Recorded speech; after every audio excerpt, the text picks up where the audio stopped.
Dude, how did they do? How is every single battle theme that they release just a straight banger? How did they do it? How is every single time they drop a track, it's just fire? Oh my fuck, that's loud. Let me turn down my actual...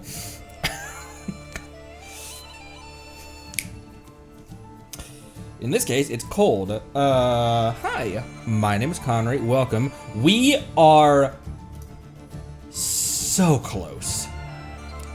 I thought we would have gotten done more in Enfield and Zenless by now.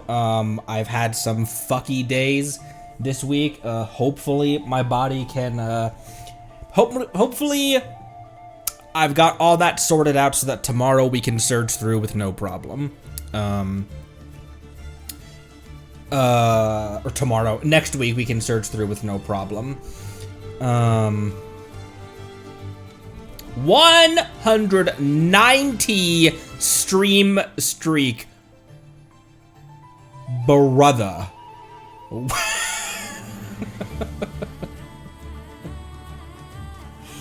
I drink way too much coffee, and so today I'm doing the healthy thing, and I'm drinking an entire can of soda. Probably more than a can of soda, actually. I don't actually know how much that is because I just buy the cheap bottles. Okay, we have theater.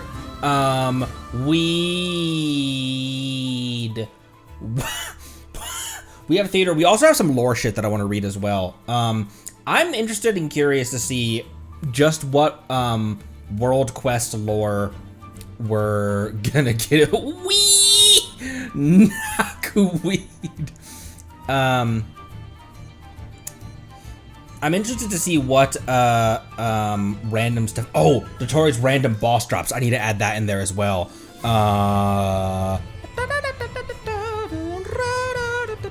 Digitore. If I just Google Digitore, is that going to... No! Digitore is content marketing solutions. That sounds disgusting.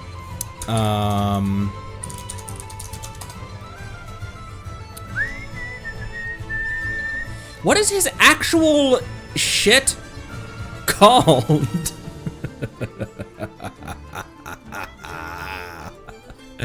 Guys, what is his shit? His first one is Heretic of the False Moon. What's the second one called? Oh, Anomalous Tree Marrow is the drop. Anomalous Tree Marrow in Minecraft.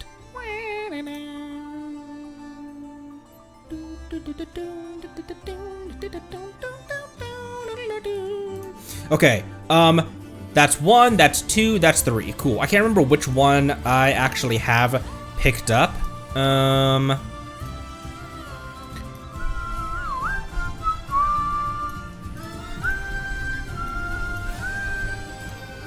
I have 2. I have number 2, rather. And Nicole's everything. So I have Nicole up there already. I preloaded, like I grabbed a Nicole on the wiki, Tartaglia on the wiki, also Polar Star Bow and Ballad of the Fjords polearm as well. Those are weapon descriptions are always pretty quick reads anyway. I'm excited and interested to know if we'll get any more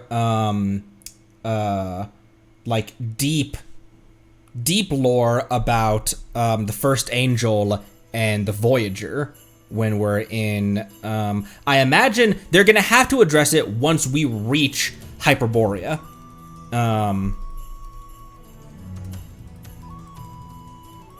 There's also, I'm so curious about the whole thing about the Conrians are all descended from the Tsaritsa, and weren't in one of the artifact lores, weren't Hyperboreans described as having star-shaped, diamond-shaped eyes?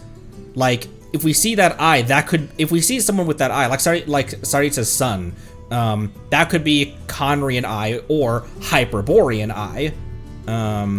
I actually kind of want to save all of Odette's promotional material until the very day that when we first walk into Snezhnaya. That's going to be a long stream to begin with. So, let's do Odette's teaser trailer, wait for all of her stuff to come out, and then on, not launch day, because I won't be streaming that evening, but the day after Snezhnaya launch day, one of my wife's huge-ass hairs is on me, the day after Snezhnaya launch day, that'll be a long stream for me. So,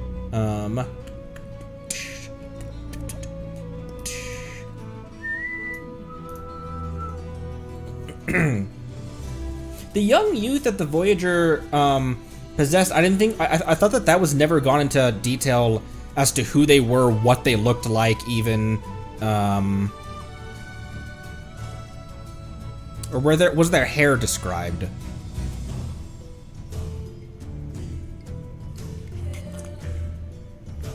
All we know is star eyes.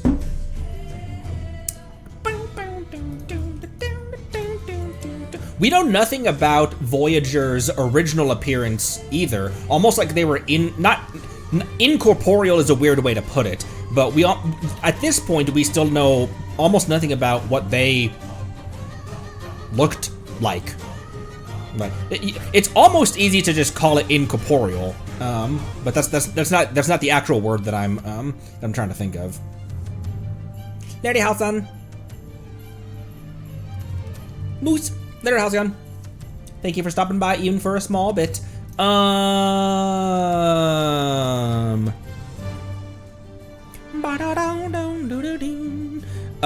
Mona is here looking fabulous as per usual.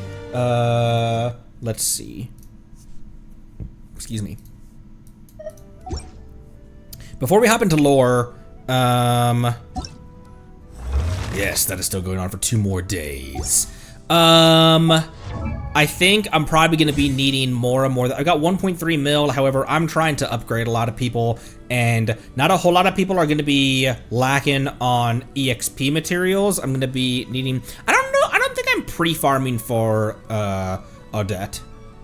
I do really want her, but to this day, the only people I have truly pre-farmed for have been Sandrone and Navia. So maybe I grab a 40 resin worth of Mora and then 20 resin worth of EXP.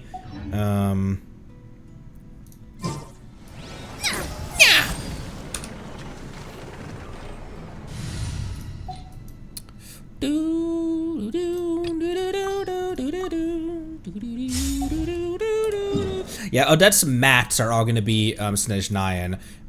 She takes a flower, the same flower that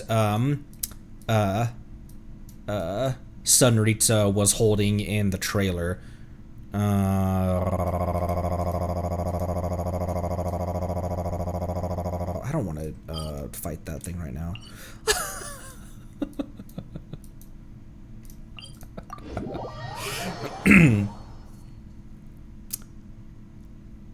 Datatore. That. Oh my gosh, load in those shaders. Come on, work with me. I don't need more of those. I have like 200 of these. And I don't know if I plan on building Lynette.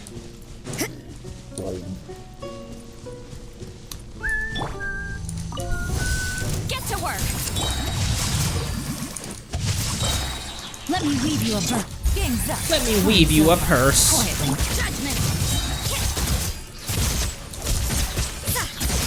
Sun! You can't run. Shiver. Damn, Yelon! Holy! Rain outlines your fate. Rain cut. Gotcha. Judgment. Punishment. I love playing Rosaria. She's so much fun. Watching her teleporting behind enemies, watching her just watching her, oh, she did that all on a white tassel as well. Watching her animations. That's often what just makes a character fun for me. This was a Mora line. So 40 on that, and then we'll throw 20 at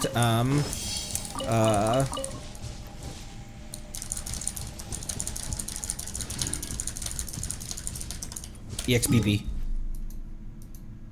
Boop, boop, boop. Is my Mika?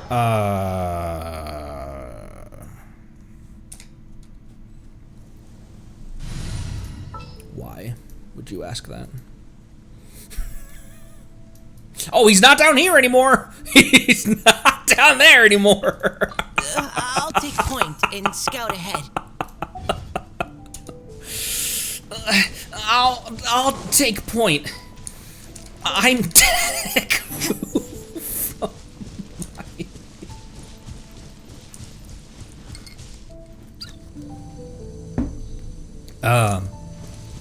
Oh, I didn't mean to swallow that ice cube. Fulfill our smack. Get dicey. Quietly. You can't run. Hip.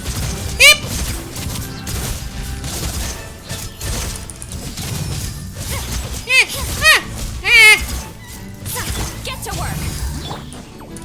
Final war. Here comes Final war of funerary flame. Yeah. Judgment. Man, Fontaine music. Whoa, what the why are you here? Take it easy. Gotcha. Things are about to get dicey. Don't you dare.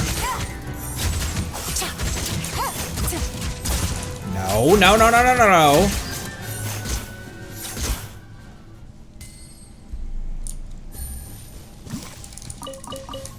I had to look at my roster to like, do I have anyone that's not cryo with me right now?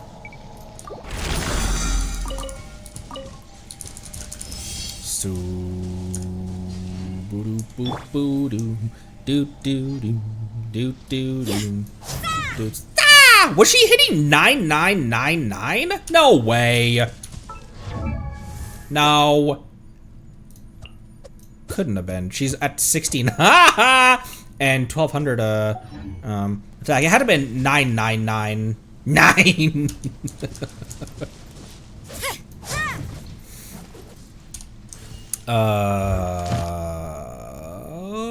I used 60 resin. I don't know why my brain thought that was enough.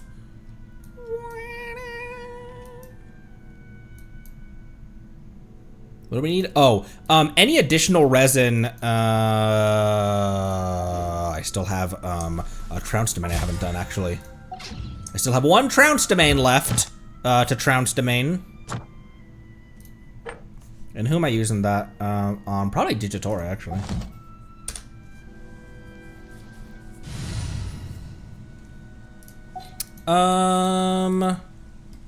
Last time we fought Digitora, I brought Snezhnaya, and she died, and it pissed me the fuck off. So I think I'm gonna bring Benefa plus Raiden. What is the situation? So I can show him what the Muso no Hito Touch Me really looks like. Now, are you back on the... Okay, yeah. I don't know. I don't remember who I had given this to, but... What were you on? It must have been...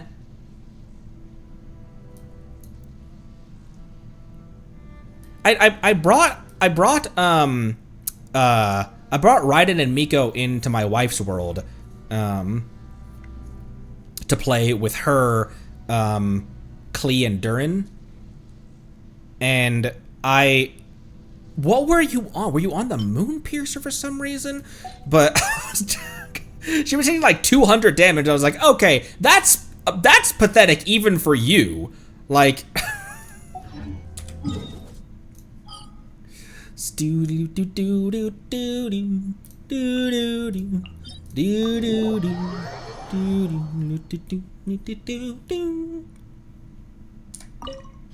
Does everyone have their normal shit? Before we hop in. Oh! The suck.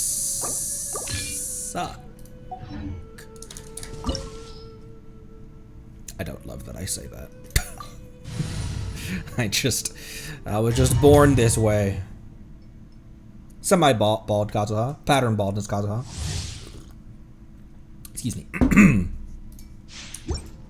All here. All here with the marrow of the 3 moons up my ass. Witness the false moon's I do love that entrance voice line that he has.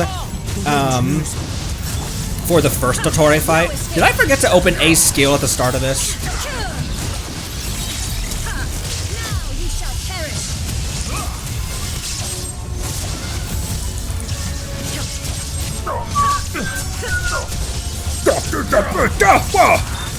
Annihilation mode.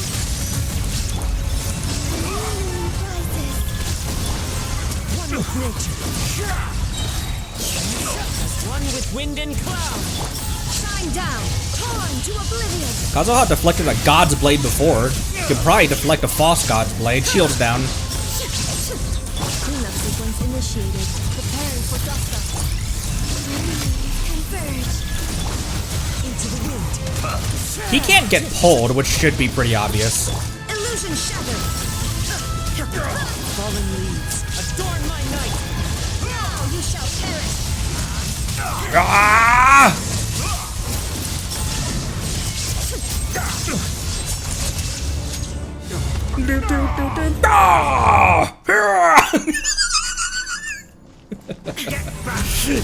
Yeah.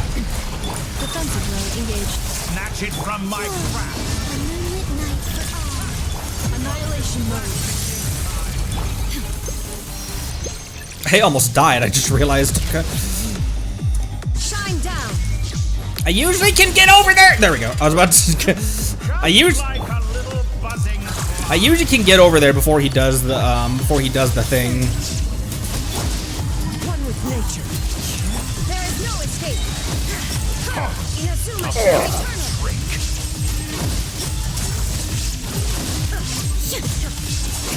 The past several times when I've fought his boss, when I bring A to his to this boss fight, he doesn't do the Muso no Hitotachi move.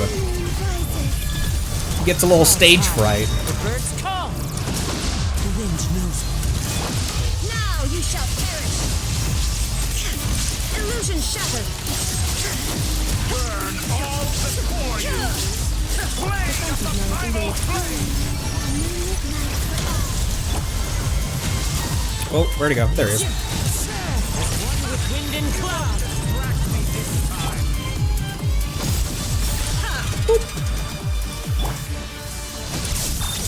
Annihilation mode. That would be neat if you do bring Raiden here, like if Skara boss kills Raiden. Shine down. Cleanup sequence in. Oh, Brigitte is too angry. For. I was trying to. This is how much energy I had built back up. I was trying to. I saw his health bar going down. I was trying to kill him with the Muso no Hitotachi, like have a opening her burst be the killing blow. But Brigitte was too angry.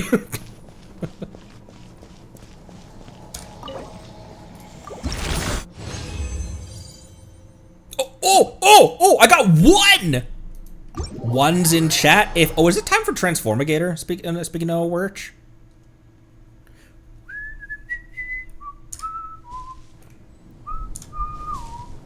What are you looking at? That's actually kind of.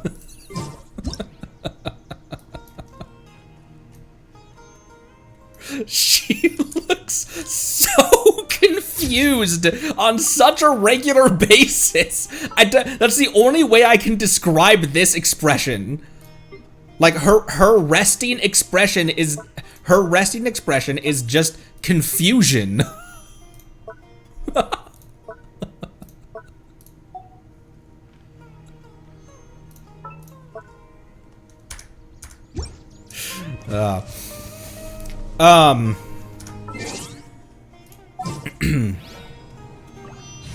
What were we doing?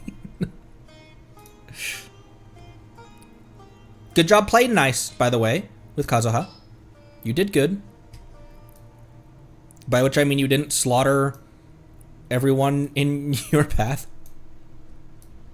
That version of A has kind of been tamed in a small measure. Where the I trust you. do you now? What the fuck is a text message? What? I killed another harbinger. I do think, actually, I had taken Colomina out because she's not a harbinger anymore. Put her back in because Senora's old not drinking team. Senora's old tea drinking team. Also, I believe this is what I will walk into Snezhnaya with. Excuse me. And if Odette arrives, then I probably should replace Lali. So Cryo Traveler, Odette, Miko, and Beto. However, I would love to be able to play these two. It's so fun traipsing around Natlin with them, with Pyro Traveler and Lali. So I probably should replace Lali because everyone else, like Miko buff and Beto buff, all are pretty cool with. But I probably will be replacing. I don't know. Granny, Fox, alcohol, and dude. Granny, Fox, alcohol, dude. What Connery? What do you mean Lali is a fox? Go on! The tester becomes the tested. I didn't click in time. What are you talking about? Obviously like a random event, but yeah, Pallid can take care of himself.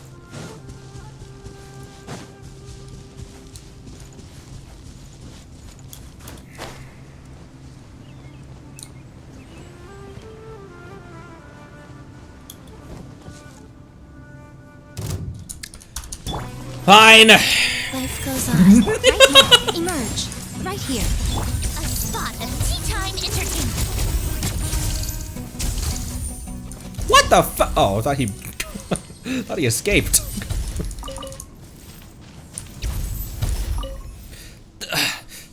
Thanks for your help once again.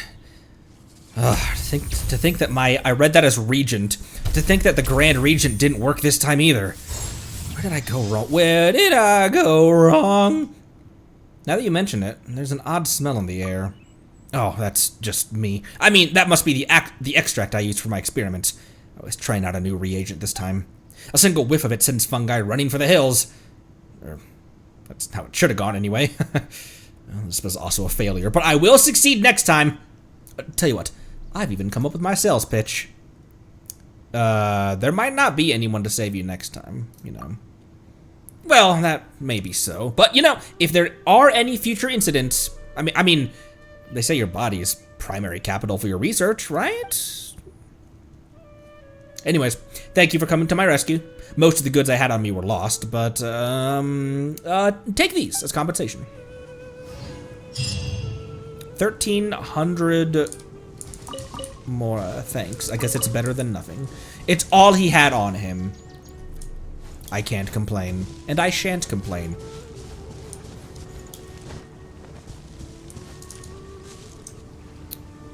That was a random event as well. Scoobity boop.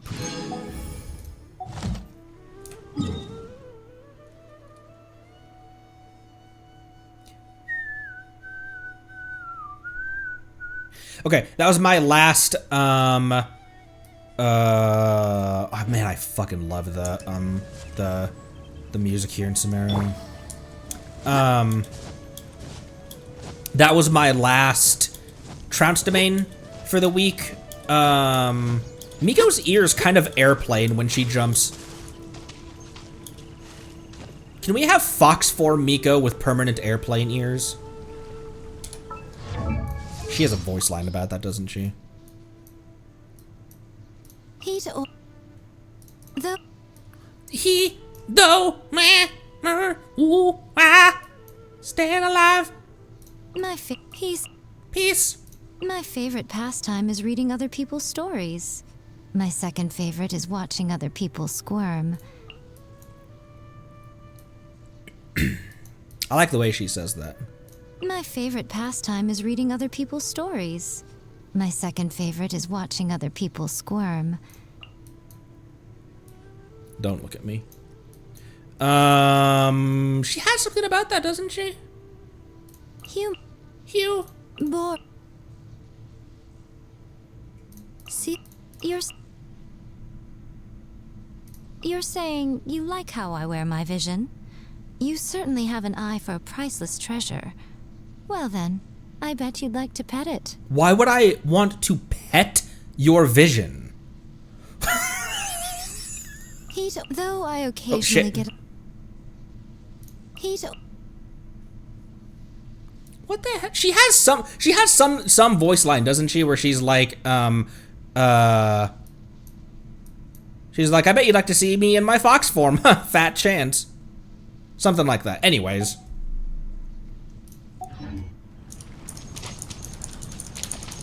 Before Tea Party and Transformigator, let's use 20 resin on this domain because I need celestial gifts for my Mona, and I also these. It would be great if I could grab some like, oh hey, that would be a slightly better flower for Snezhnaya. But also I imagine that this will be a good set for Cryo Traveler because this is the Stellar Conduct DPS set.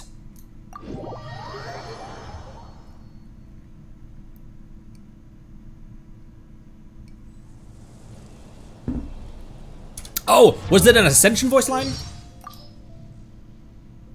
When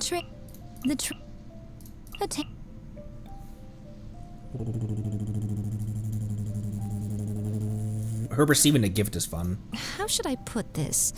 There's so much room for improvement that the only way is up. Oh.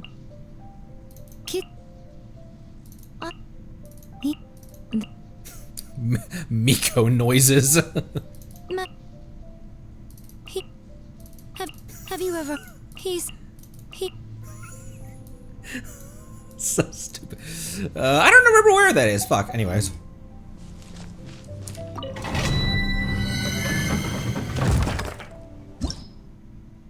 It wasn't just her... what she had to say about Goro, was it? Better than Mika noises. Wheel of life. Emerge, right now. Wheel of strife. Power that ended Hypedot. A sight to behold. Miko Burst is a DPS loss with Snezhnaya, isn't it?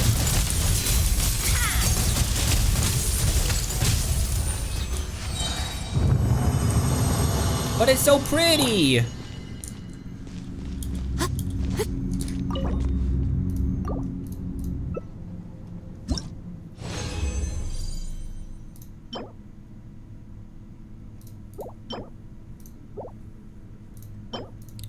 Brother. I'm gonna just dumpster that immediately into, I'm just gonna just immediately shove that into Mona's, current artifact set. I didn't pause that long that time. I saved myself.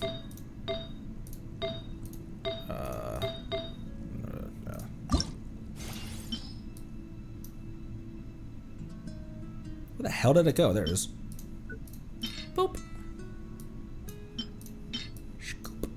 Scoop-a-deep. Okay. To this tea party. Oh, the lyre is broken.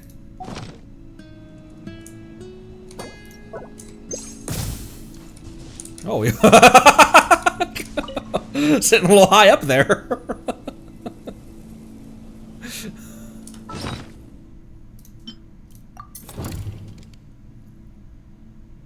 To this tea party. Neff, Ashu still remembers me, right? He won't stop curling up in my lap just because I've changed my outfit and made a few upgrades to my body, right? This is going to be not in the Curatorium of Secrets. It'll be right outside of it. Like right outside of the door.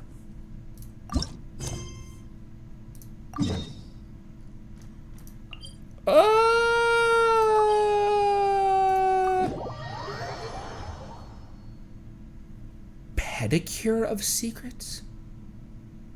Cure a secret of Toriums?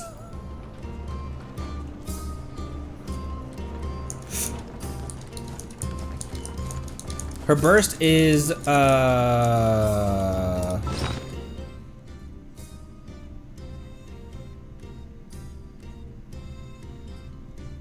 you're talking about official.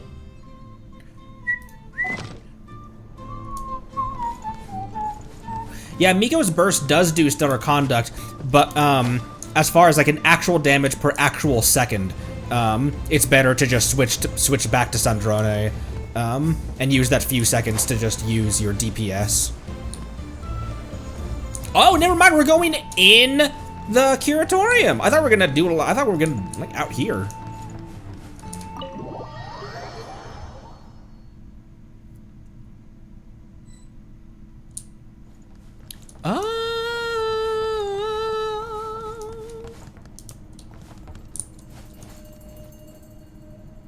That'd be interesting if you just had to take a seat here.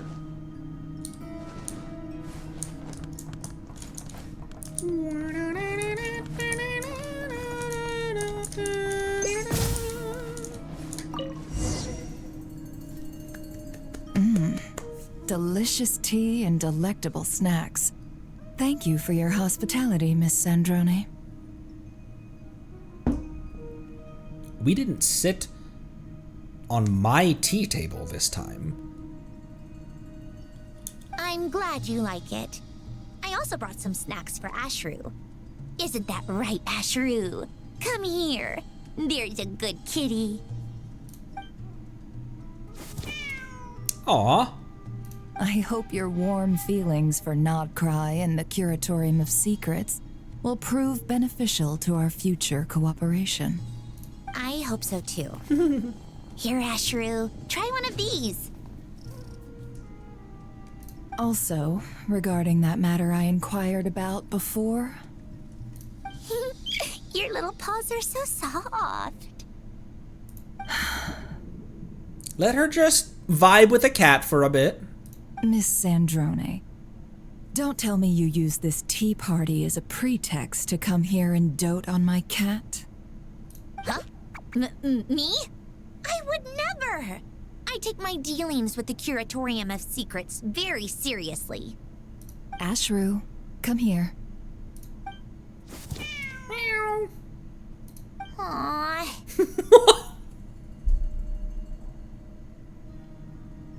Then let's talk about the details of our dealings, shall we? This cat's enormous, by the way. I never realized, until you see them sitting on someone's lap, never realized just how big the cats here are. So what if I wanted to pet Ashru? Who wouldn't? Small animals are usually wary of machines. It took a lot of work to get Ashru to trust me when I was here working on a numerological array. What's so wrong with me wanting to give him a belly rubber, too? No need to get so defensive. She does that. Go on, Ashru. It's not like it's my place to tell you who you can or can't rub up against. Leaves, goes over to Yahoda's desk. But once you're done petting him, don't forget we have business to discuss. Like I told you, I take our dealings very seriously. Oh, short. Huh. Short. Shart. What the fuck? Snezhnaya.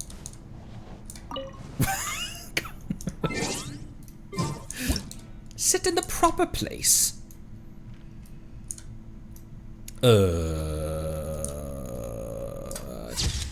To this tea party. Yahoda! Leave it to me.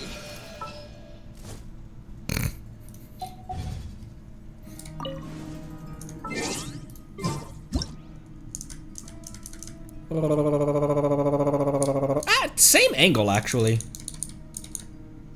The angles, Mason. What do they mean? The angles, Mason. What do they? I can't do that voice. Asher truly is living. Let us pet the cats, bro. Come on, Hoyo. The fact that I can't pet dogs or cats, and even in the teapot. I mean, I guess you give us an entire mini game for petting for petting cats in the teapot, but there she is. Let me help you out. Tea tastes so much better when paired with useful intel. Llama as well? Why? Like her antlers? I think it's time I started cleaning up. Oh, take care. And remember to drop by whenever you're free. You got it, dude. Hi. As expected of someone from the desert, Jet is very efficient at what she does. Did I miss this last time? Jet is very efficient at what she does. This was quite the unexpected find back in Sumeru. I suppose if I ever need something done in the desert in the future. Never mind. It's best that I steer clear of the desert. It's not the easiest place to conduct business anyway. Huh, yeah. Definitely post, truth amongst the cakes of Farina.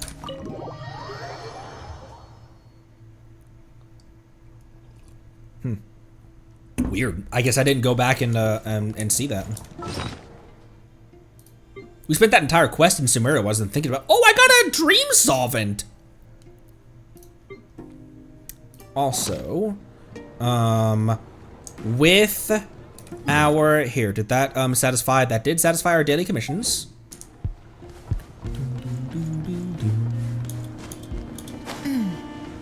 I'm telling you, this is the nostalgia. This is the nostalgia soundtrack for the Nod Cry arc. There's a lot of banger music. A lot of the banger music in Nod Cry in the Luna patches have been really intense or beautiful or dramatic, but this one is the nostalgia song for me because it's so calm.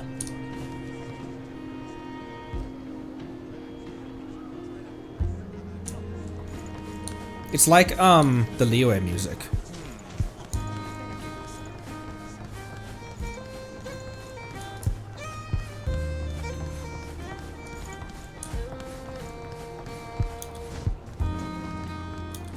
And I think it's because so many times after something major happened in the story, the Rarier crisis, the Dotori crisis, Sandrone's death, So much destruction. we would come back here and this song would happen to be playing. So I associate it with the post-quest stewing on what we just witnessed. That end, it's just a good song. It's that calm type of nostalgia song. Welcome to the Adventurers Guild, my lady. Marionette noises. Thank you for completing today's commissions. Okay, now. with those Primo Gems, we now have 100 fates banked for Odette. We are not on guarantee. However, we now have locked in a 5-star. If she does come home, any overflow at all, will go towards Arlecchino C2. Now, I'm also told Arlecchino C2 means you no longer have to wait for her blood debt. What else does it do, though? Blood Director is now already blood debt due. When Arlecchino absorbs such due, she unleashes Bale Moon Bloodfire in front of her, dealing 900% of her attack as AoE pyro damage and increasing all her elemental resistance and physical resistance for 20% for 15 seconds. This effect can trigger once every 10 seconds. Okay. What, that wouldn't really ruin any rotations in my current teams, would it? Because this is what she's in. Now, I remember someone saying that one of Arlecchino's constellations would make this team not really work anymore.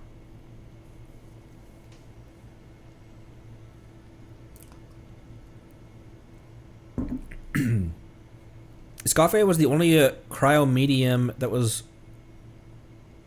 Is Escoffier the only medium cryo that we won our 50-50 on? There's no fucking way. Really? See, Lolly obviously almost asked the full 180 from us. She almost took us to hard pity both times.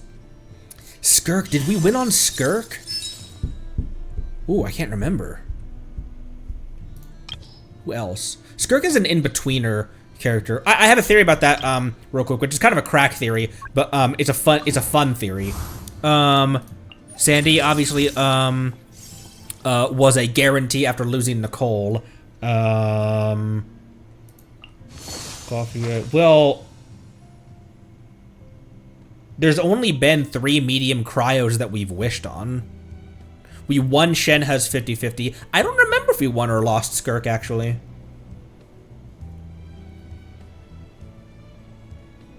Are like Hexerai team? With who in Hexerai?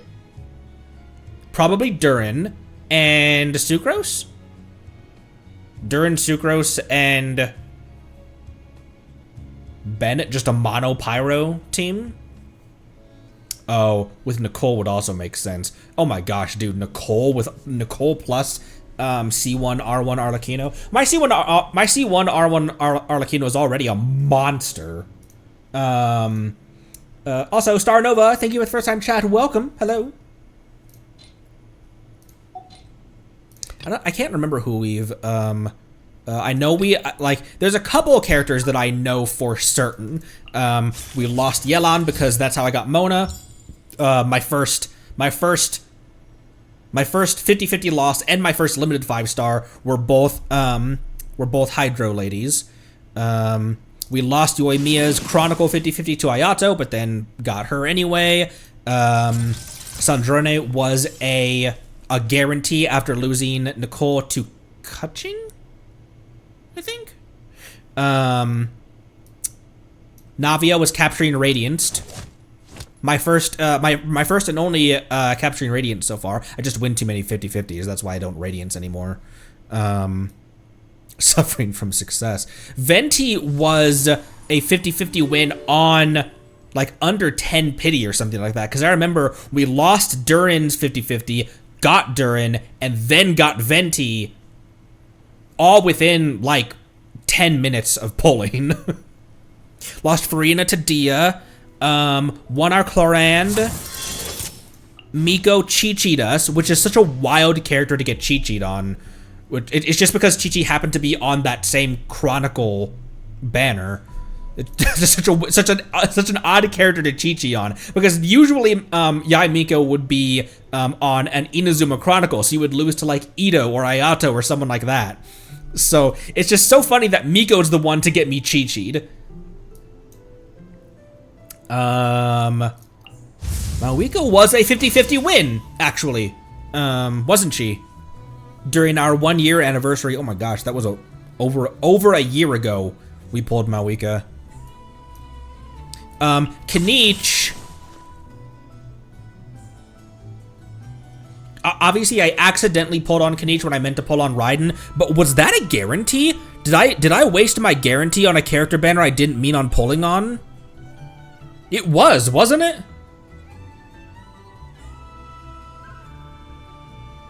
I don't remember.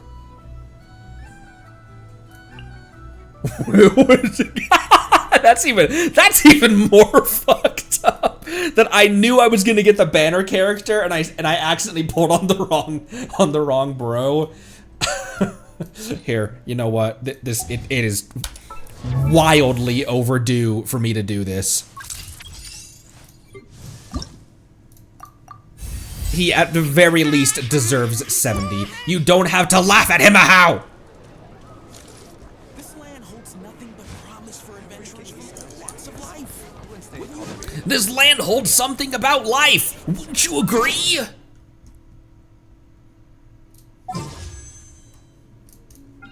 Four standards. Hubberf.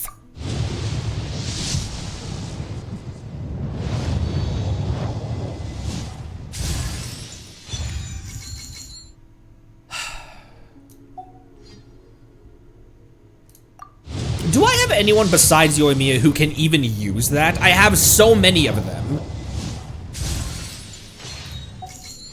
It's not that it's a bad weapon, it's just I have too many of them. It's good on Yoi. It'd be good on Child.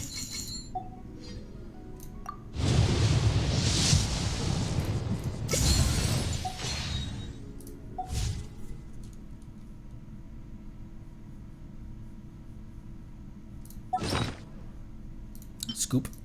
Scoop.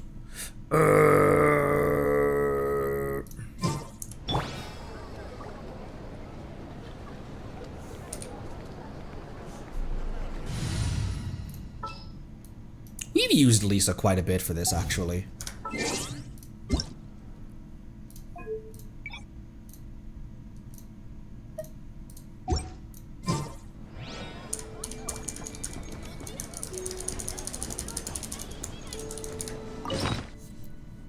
And we will use...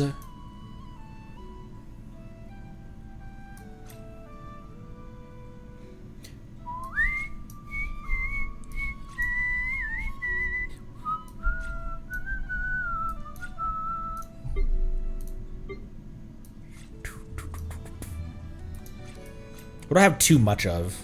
I don't really have too much of hardly anything. I have a lot of Marcottes. I'll use Marcottes. That uses 150 of them, though.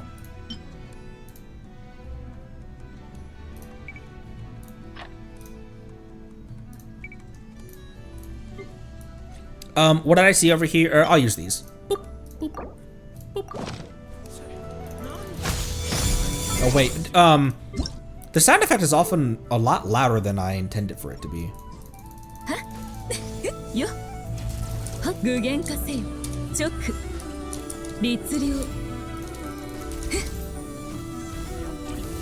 She doesn't talk a whole lot.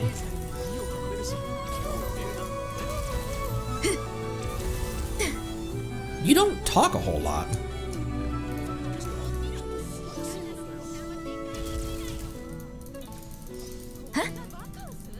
It's like she knows.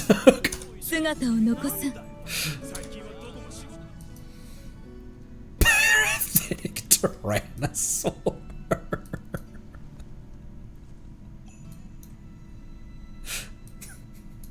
The fuck's my Lisa? There it is.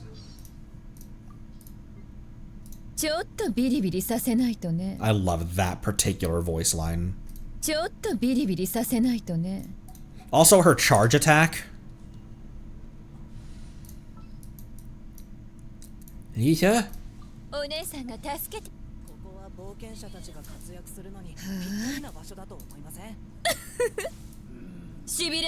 That one.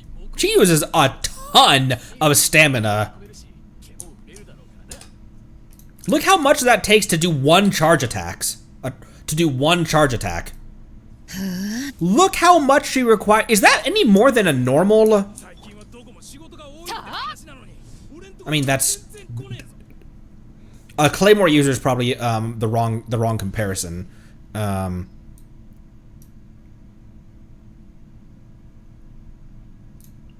But a sword user.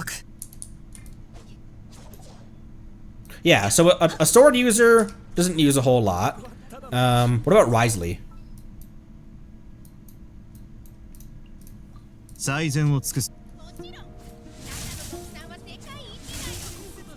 Does he not use stamina for his charge attack because of his weird charge attack? Because his charge attack is a heal?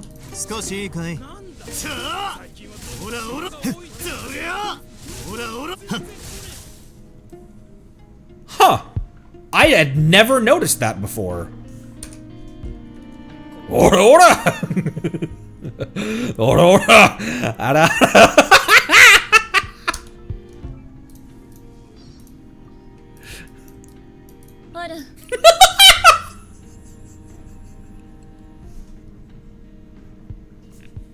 How did I know which one? How did I know which one that was?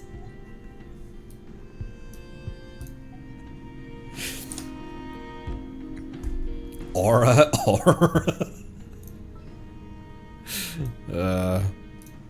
Not you. We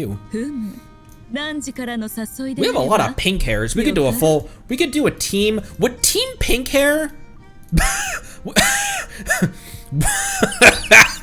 Would Team Pink Hair? Okay, Pyro, Electro, Cryo. Oh, but 2 of them are DPSs. Also, 2 Electros, a Pyro, and a Cryo. And then if I had Linnea, then that'd be a Geo, who is also Linnea isn't an on-field DPS though, or doesn't have to be. You could. This doesn't make any sense whatsoever, so bear with me. You could give Yanfei a ton of ER and make her a shielder.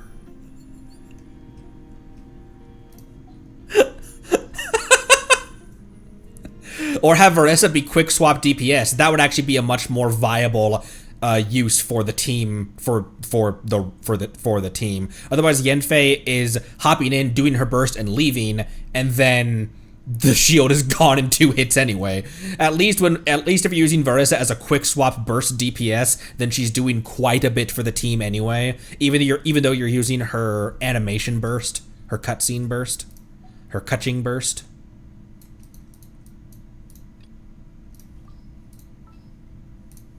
Need to turn the sound effects back on.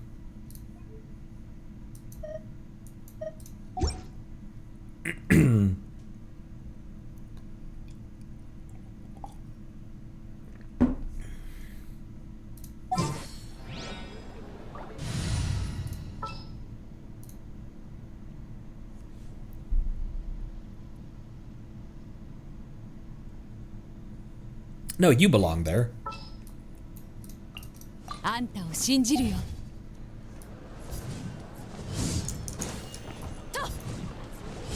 Japanese beta has a really funny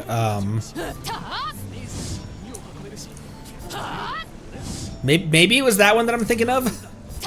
She's so aggressive.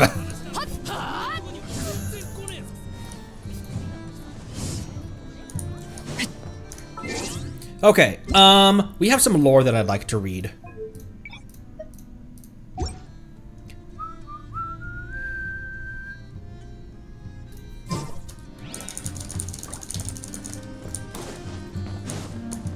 How tiresome. Pick up the pace. I am pretty tiresome.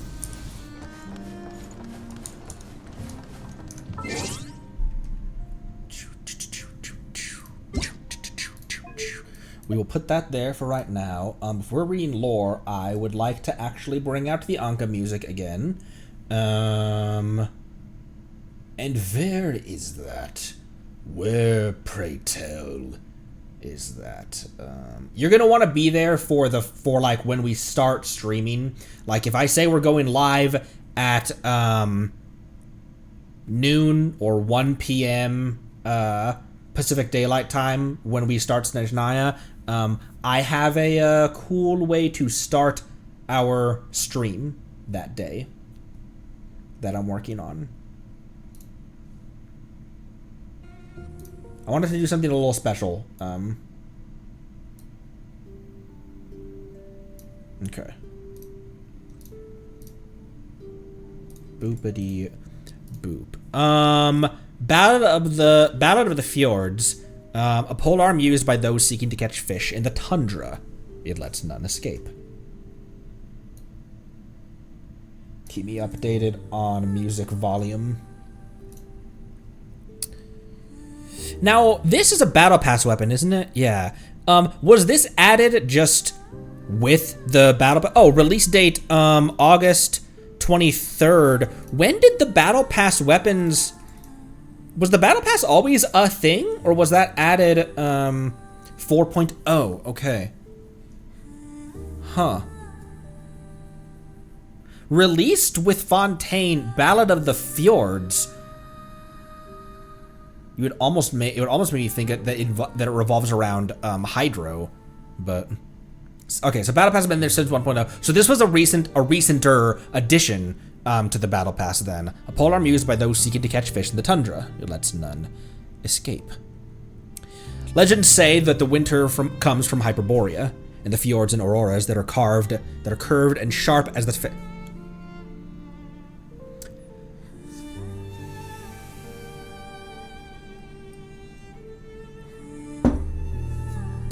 Legends say the winter comes from Hyperborea, and the fjords and auroras there are curved and sharp as the fangs of wolves. And the glaciers and snowfields are always fissuring forth new crevices or filling them in, creating an ever-changing land. Until at long last, the frozen earth cut itself from the umbilical cord of the continent, as though it had its own will and its own will or dreams, leaving behind only the legend of young Ajax, child's namesake, who discovered the country of gold and white stone in the depths of the frozen sea. Amidst the frozen air slowly drifting from the thick layers of ice, Ajax discovered the ruins of Hyperborea? Leaving behind only the legend of young Ajax, who discovered the country of gold and white stone, because Hyperborea is the city of gold, or the Golden City, in the depths of the frozen sea. Amidst the frozen air slowly drifting from the thick layers of ice, the story of a young hero brings forth a sliver of warmth and light. The stories about him are many. Sailed he a ship into the belly of the great whale, into the belly of a great whale, and fought he a dragon upon the frozen plains for 7 days. He and Snegorochka once fell in love, yet lost each other due to the wicked tricks of the changelings. A truly tragic tale. The last story we read about Snegorochka in which artifact set was that? No, that wasn't an artifact set. Was that in Tales of the Frozen North? Or Hymns of the North, I mean? The last story worth telling goes something like this. The boy born to hunt fish beneath the ice with harpoons fell into a hitherto undiscovered kingdom. This ancient... That's like child falling into... That's like child falling into the abyss, but child was named Ajax at his birth. Tartaglia is the, Tartaglia is actually the name bestowed to him by the Tsaritsa. That's his actual harbinger name. Child is his nickname he goes by.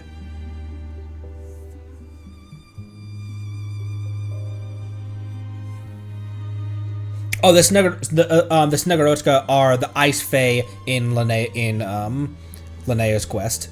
The Pale Lady, the Pale Lady. The boy born to fish and hunt beneath the ice with harpoons fell into a hitherto undiscovered kingdom. This ancient capital had sunk into the depths of the earth due to some ancient disaster, a nail. But despite being buried underground, it was still as bright as the dawn. The solemn and silent king yet sat upon his massive chiseled white throne, the scepter in his hands not yet eaten away by insects. Wait, that means that we know already where the Snezhnaya nail is. It's in... Well, I guess that doesn't mean it is in Hyperborea. Hyperborea was nailed, but... Because the confirmed nails... We have confirmed nails on Dragonspine. On Dragonspine, in the chasm. A suspected one, under Surumi?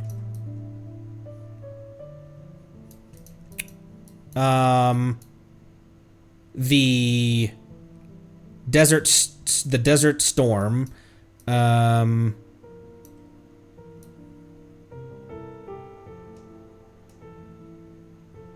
where is Fontaine's? There's one in the Night Kingdom, and then, Nodcry wasn't nailed.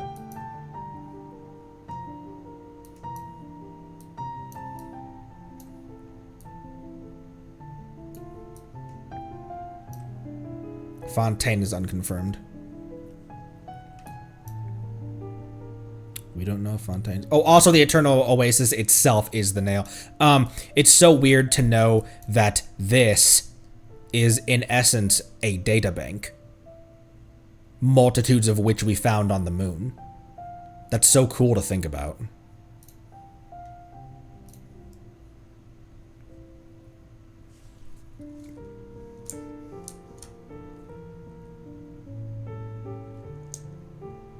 It looks so similar to Zhongli's pillar.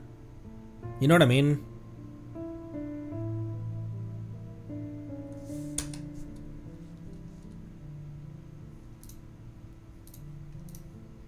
Actually, it's not that this looks like Zhongli's pillar. It's the other pillars on the moon look like it. Not the hard drives, but the other pillars that are external on the surface of the moon. Yes, I know. I know what you're saying. I can't hear it, but I know what you're saying. I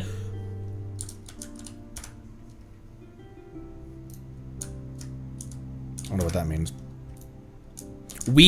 I anticipate us learning a lot, if not actually learning the truth, like the full truth behind Zhongli's contract.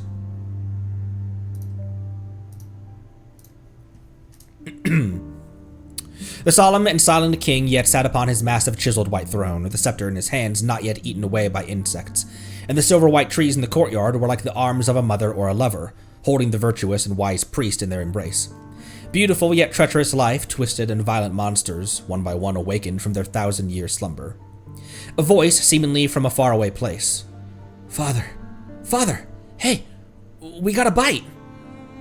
Oh, sorry. So what happened? What happened next? Oh, right. Finally, the boy defeated the dragon that slept within the kingdom. The dragon's treasure was an infinite hoard of gold, but the boy is kind and brave, and knew that gold was the true cause of calamity and chaos, and so only took a small amount, enough for his own needs, and to cure his sick friends. Huh? Is that the end of the story? The end. Really? Well, tell me another story. Another story... next time, alright? Let's stop here today, or even the fish will be scared away. Huh.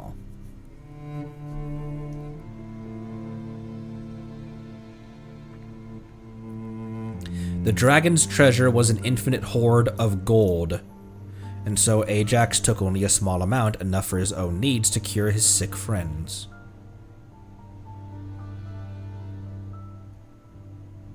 Huh, so Ajax discovered the Hyperborean, and it would have been the Hyperborean ruins, because if they were already in the depths of the frozen sea,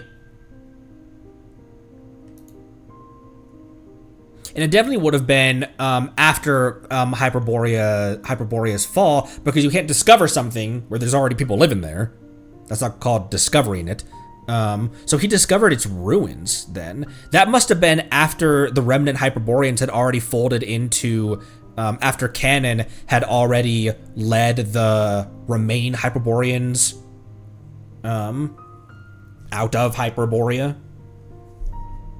Why am I so far over? There we go.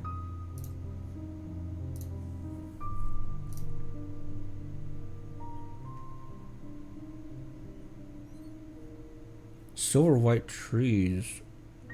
This is linking to Irminsul?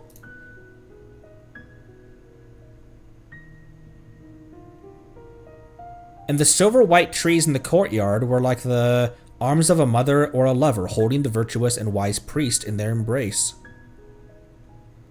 Huh.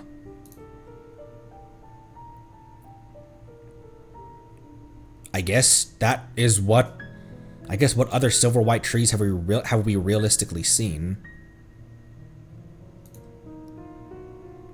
I'm glad that Aru wasn't a total backup for Irminsul.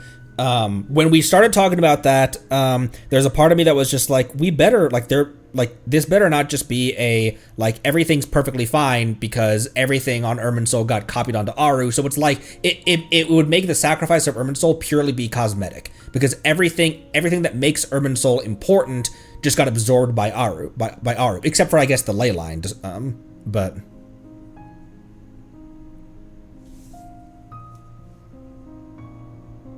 Huh. And that was added in 4.0.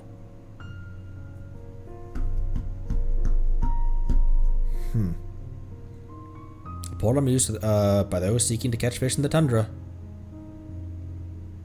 Interesting. Polar Star Bow. A pristine bow that is as sharp as the glaciers of the far north. This one was released in 2021? October 21? What would that have been? Inazuma? This is actually Child's signature? Huh, it does not look like I would expect it to belong to him.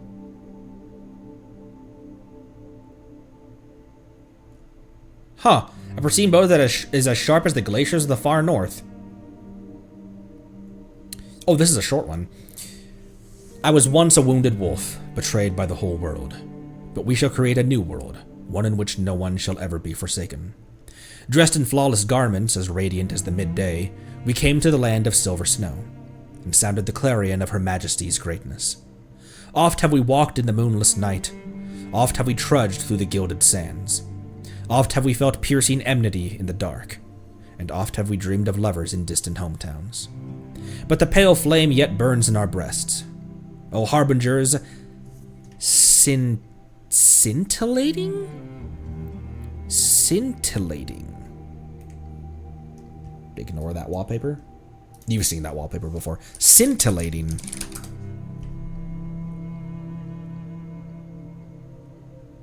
Webster says that it is the meaning of brilliantly, lively, stimulating, or witty.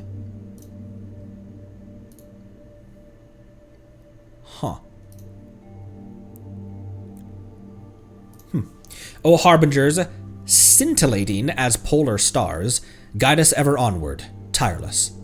If your dreams find no acceptance, if you nurse wounds that will not fade, if you end each day discontent, if you burn with fury against false promises, lift up your eyes to the white glimmering stars, for that is our banner. Join our ranks. Let our marching boots shake the earth like thunder. You who will march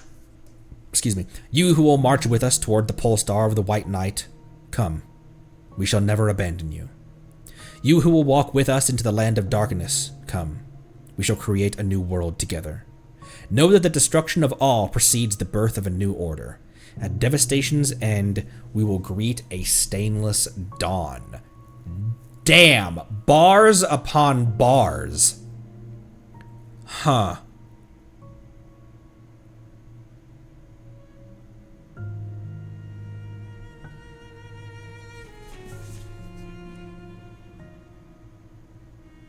You think Zhongli agreed to the contract because he just straight up agrees with Saritsa's goal with her mission? She's like, look, give me your gnosis. This is exactly. I'm going to tell you exactly what I plan on doing with it, and he was down for the cause.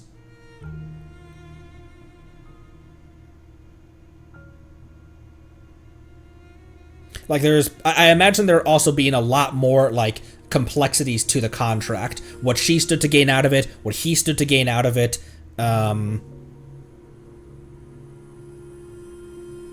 Because I wonder if Venti as well, since we now know that his was taken willingly. That was all just a stage play. Him getting it pulled out of his. I'm sure that Signora didn't mind kicking him, but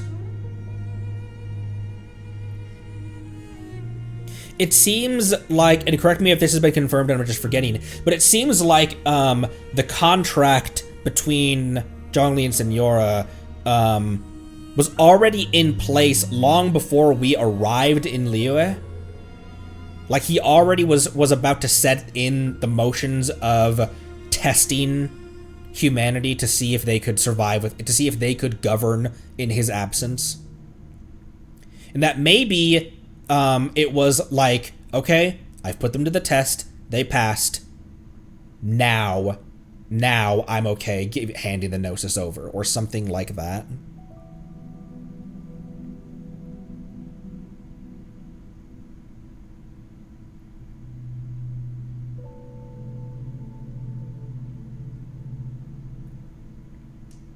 Parts of this are the Snezhnaya theme lyrics, by the way? Huh.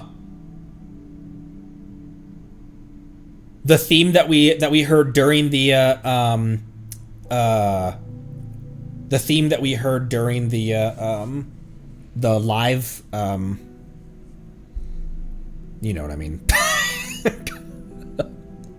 During the live.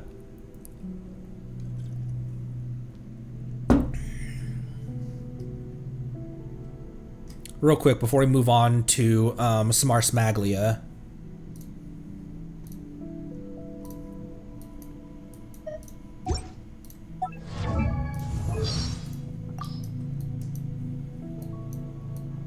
No, he doesn't have anything to say about the Tsaritsa.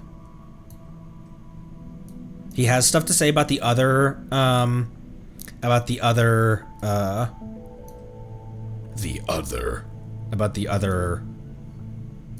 not Adepti, Archons. Oh, my crack theory from before. You know how Skirk is an in-between model? Is she the only in-between model? Is she the only character who uses this model that is neither medium nor tall? She's somewhere in between.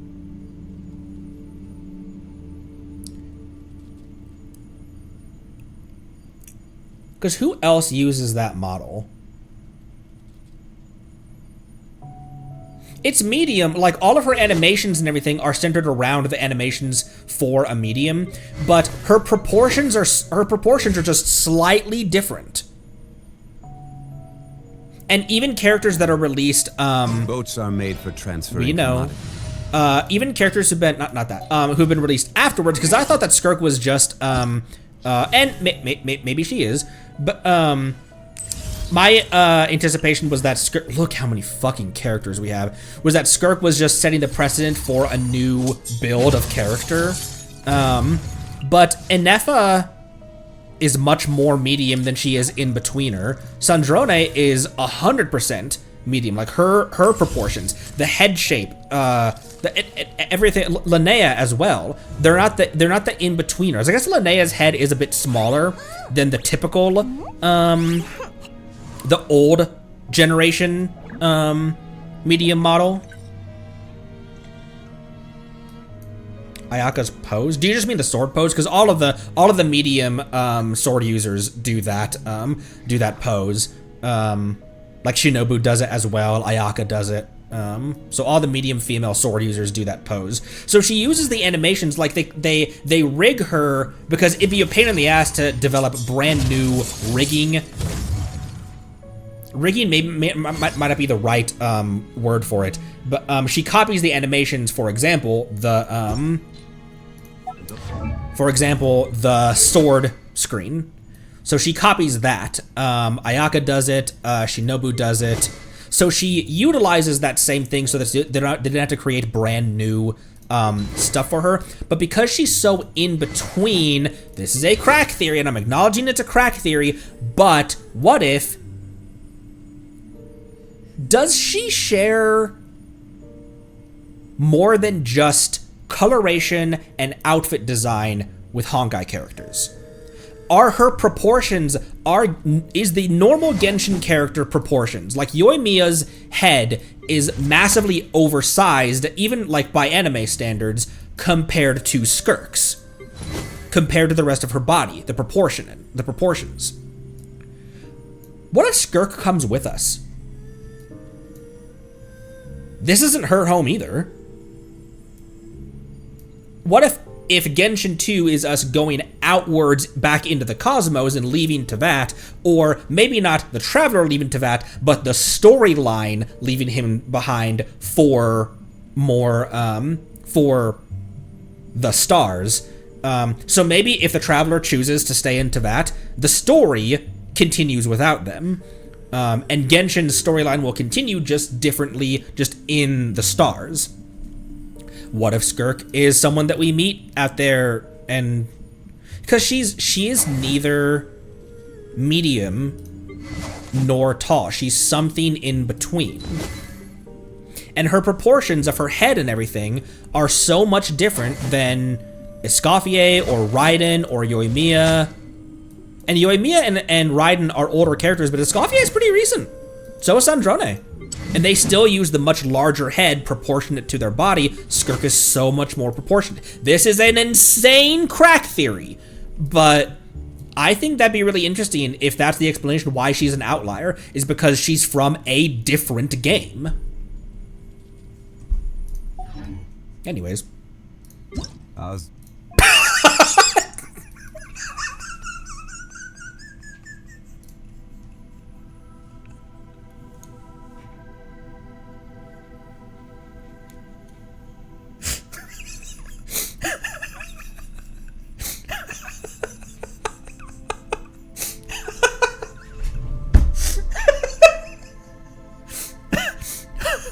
That made me fucking lightheaded. I want to read I want to read the story stuff first. It's in profile.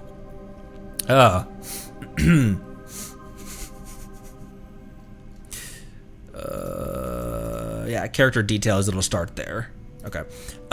Give me just 1 sec. I'll be right back. Right bag? I'll be right back.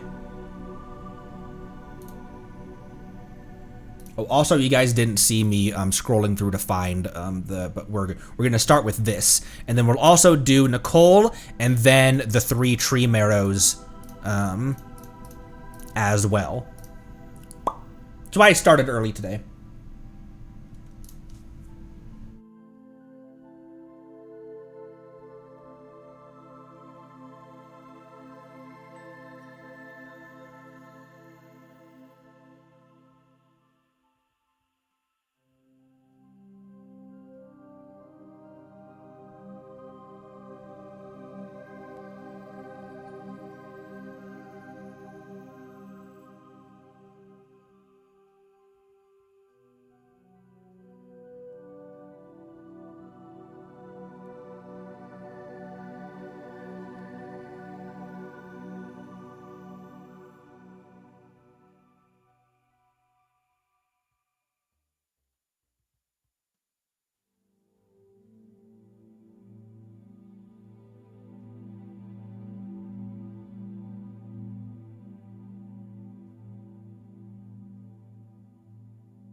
Okay.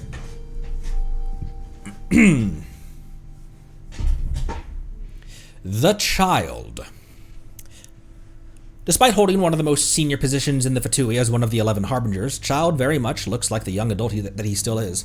He is a wolf in sheep's clothing, however, for under the cheerful and confident appearance lies a deadly swordsman.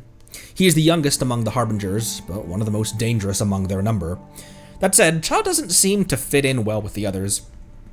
As a fighter first and foremost, he is quite at odds with this organization of deceit and treachery. As the youngest, story 1. As the youngest Harbinger in the history of the Fatui, Child is hardly bound by convention and plays by his own rules accordingly. How old was Arla when she... I thought Arlecchino was like late teens when she killed Crucibina. Because it's been a decade since then?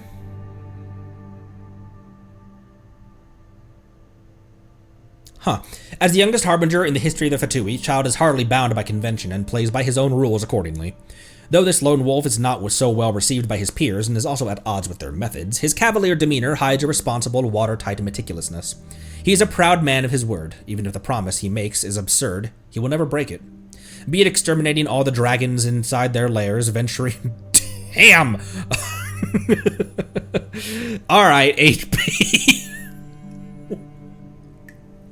Venturing into a domain of extreme danger, or single-handedly overthrowing the territory of a nobleman, he not only keeps his promises, but he does so with finesse and surgical precision. As the Harbinger's vanguard, Child always appears in the valuable underbellies of Snezhnaya's enemies' states, striking as a conflict is about to erupt. Many myths in Snezhnaya say that Tartaglia has been on the battlefield since he was 14 years old. Oddly enough, he was crazy young when he was a little kid when he fell into the abyss. Oddly enough, at that age, he already seemed to be a skilled slaughterer with mastery over many forms of martial arts. But more terrifying than his skill in combat was his passion for it. Perilous battles would only excite him, and terrifying foes would exhilarate him all the more. Child's arrogance and conceit are derived from honing himself across countless battles and from unmatched combat experience. On the other hand, because they fret about the way his quarrelsome personality tends to invite unwanted trouble, the other Harbingers constantly try to get him sent on missions to places as far from Snezhnaya as possible, so that they can avoid the fallout. The man is incomprehensibly ever in the eye of the storm, and these unusual experiences have also made him quite the show-off who revels in the praise of others. Unlike Child has a praise king. Unlike other members of the Harbingers who prefer to keep a low profile, Tartaglia will often go watch public performances, occasionally even becoming part of the show himself. Ice fishing has been one of Tartaglia's hobbies since childhood. In those days, he was known neither by the names Tartaglia nor Child, as the Fatui call him, but as Ajax, named by his father after some hero's tale. He and his father would cut holes open up upon frozen lakes. Tartaglia... So, Child... Where did Child come from? Tartaglia is the moniker that the Tsaritsa bestowed upon him, similar to Arlecchino, or Marionette. And Snezhnaya says she's like she's accepted it, but she's like, it's weird how Alen called me Marionette originally, and completely detached from that, completely unaware of that. Tsaritsa also bequeathed Snezhnaya with Marionette as her code name. He and his father would cut holes open upon frozen lakes before sitting beside them and tending to their fishing lines. Probably to belittle him.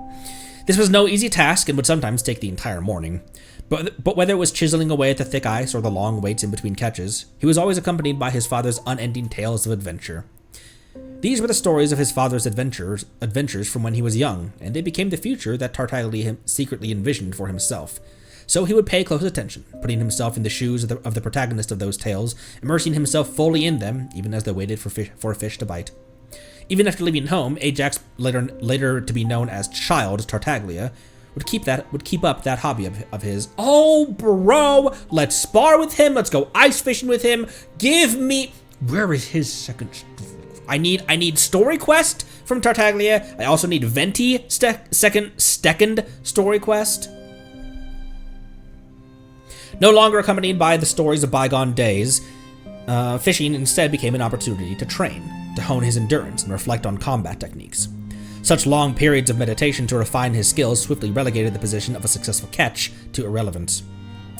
Unlike what the rest of the world may think, Tartaglia was not born with his exceptional skills in battle, but he would never speak to anyone about that critical, fateful encounter of his. When he was 14, he fled his monotonous life at home with nothing but a short sword and a bag of bread in hand. That 14-year-old boy got lost in the snowy forest. Pursued by bears and wolf packs, he lost his footing and fell. I thought he was like 8 when he fell into the abyss. He was 14? The child that we saw in Skirk's animation looked like he was like 8. Pursued by bears and wolf packs, he lost his footing and fell into the bottomless crack in the earth's surface. There he witnessed the endless possibilities of another ancient world. There he would meet a mysterious swordswoman. Crazy. When was Skirk mentioned? When was she first mentioned? Because did he mention Skirk by name at all during the Liyue questline?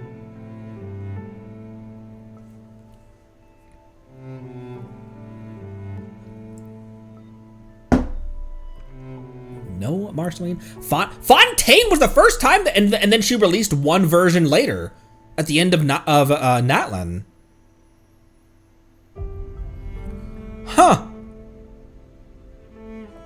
Interesting. So, for years, in Child's story, someone who appeared during the 1.x quest lines had something in his character story that was just a mysterious swordswoman. Huh. Or perhaps one should say that this dark realm had sensed the burning ambition in this boy's heart. This darkness was something that the Harbinger child could never again delve into. In those 3 months, the swordswoman taught Tartaglia how to pass through the abyss unhindered, and more importantly, nurtured the ability to stir up endless havoc from within Ajax's trouble-mongering nature. No one knew what happened within that darkness during those 3 months, nor would Ajax ever speak of this to anyone. When his worried mother and sisters finally found him in that forest, only 3 days had passed in this world. Thus did Ajax's first adventure end, with his now rusty short sword in hand. This would mark the end of his youth and the beginning of his days as a warrior. By the time he returned home, the young man was no longer the same. He was no longer frightened and hesitant, but had become frivolous and confident. He acted as if this world revolved around him, as if battle existed for his sake. Conflict often brings about change, and this capricious, incalculable change attracted Ajax like a revolving kaleidoscope. In the eyes of his father, that third son that he had so worried about had changed for the worse, bringing much uncalled-for havoc to the seaside village of Moropasok.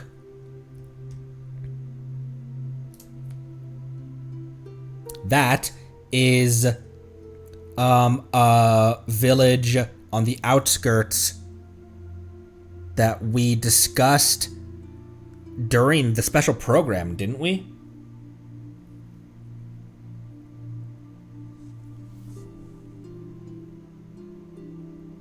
Outskirts. Oh, she's mentioned by name in one of his lines in his bio. 1.1 in text and only in like in-game dialogue in Fontaine. Or perhaps it would be more accurate to say that Ajax had become a nexus of strife, for no matter where he went, fights and squabbles would follow, and he reveled in it. Ultimately, after a huge brawl was pacified with some difficulty and some near-fatal misses, his father had no choice but to hand his beloved son over to the conscription into the Fatui. He hoped that the strict military training of the Fatui could hone his son's temper, but wound up watching fully armed troops getting the stuffing beaten out of them by a mere child. This was a great disappointment to his father, but it also caught the attention of Pulcinella, the fifth Harbinger. Shocked by Ajax's great strength and curious about how he invariably became the eye of the vortex of discord,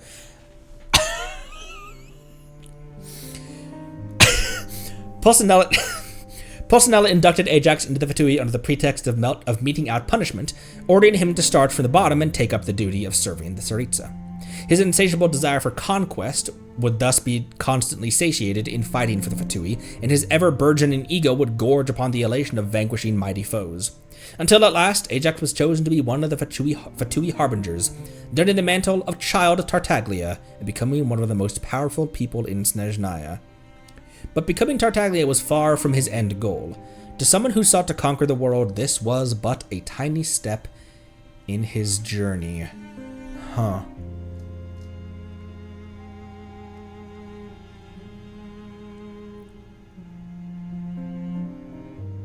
I want to read this too, actually.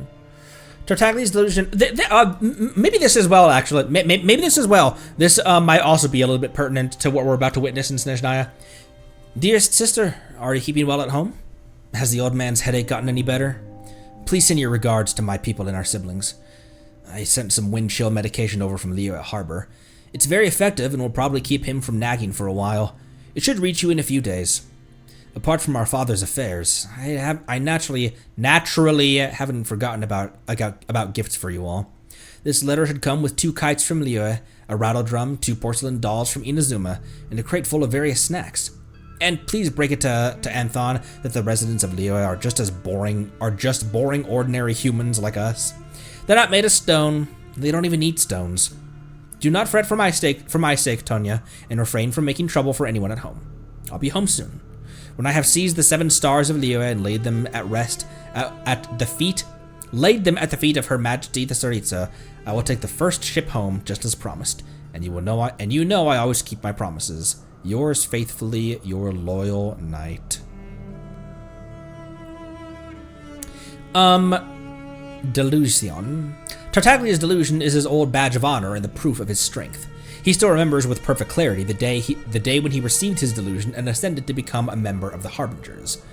As he stood before the cold, stern Tsaritsa, the jester, and the very first Fatui. The jester, the very first Fatui, personally pinned this insignia onto him. It was his reward for slaying many terrible beasts, and a memento of countless battles. But it was not this that brought Tartaglia joy, for honor is the natural reward of the warrior. Nor did he pay any mind to the odd looks his new colleagues gave him, for the opinions and bellyaches of others meant nothing to him. The sight of the Tsaritsa, on her lofty throne alone, stirred the young man's heart with respect and admiration, not merely because she opened the way for him to find an abundance of looming battles, but also because of the way she looked upon him. Her gaze was cold, but pure. Arrogant, yet sharp. She was not only the sacrosanct cryo-archon, but also a true warrior. Thus did Child, having received his delusion, swear an oath of fealty to the one and only Tsaritsa of Snezhnaya. Truly, truly.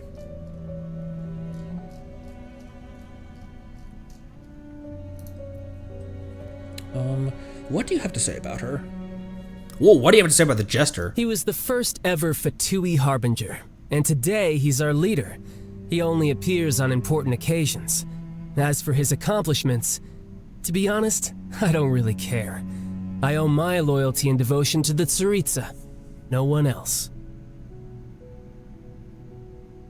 Interesting.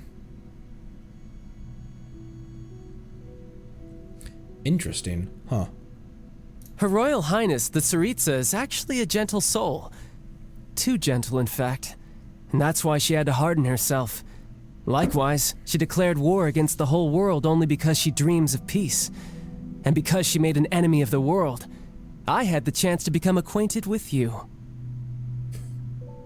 He's so wholesome in so many ways. Between what everyone says about, like, the harbingers that we know, that we have access to, between what everyone says about the Tsaritsa, I imagine that the coldness and I want to say cruelty. Has anyone ever described her as cruel, though? But her coldness and her compassion are both just equal parts of her. I mean, people just straight up say that. But I imagine that her coldness is how she carries herself. Like, if you met her, you would say she's cold. if you spoke with her, you'd say she's cold, but her actions are always compassionate, are always ultimately compassionate, like pardoning Arlecchino, like pardoning Peruer and giving her the name Arlecchino, instead of just executing her for killing one of her harbingers. Like, she is very cold and very detached, but her actions are always in some way compassionate. I've seen him in battle before, and oh, what a sight it was. Perhaps I'm ranked too low for him to notice me right now. Well, he may not recognize my strengths yet, but one day, I'll show him what I'm made of.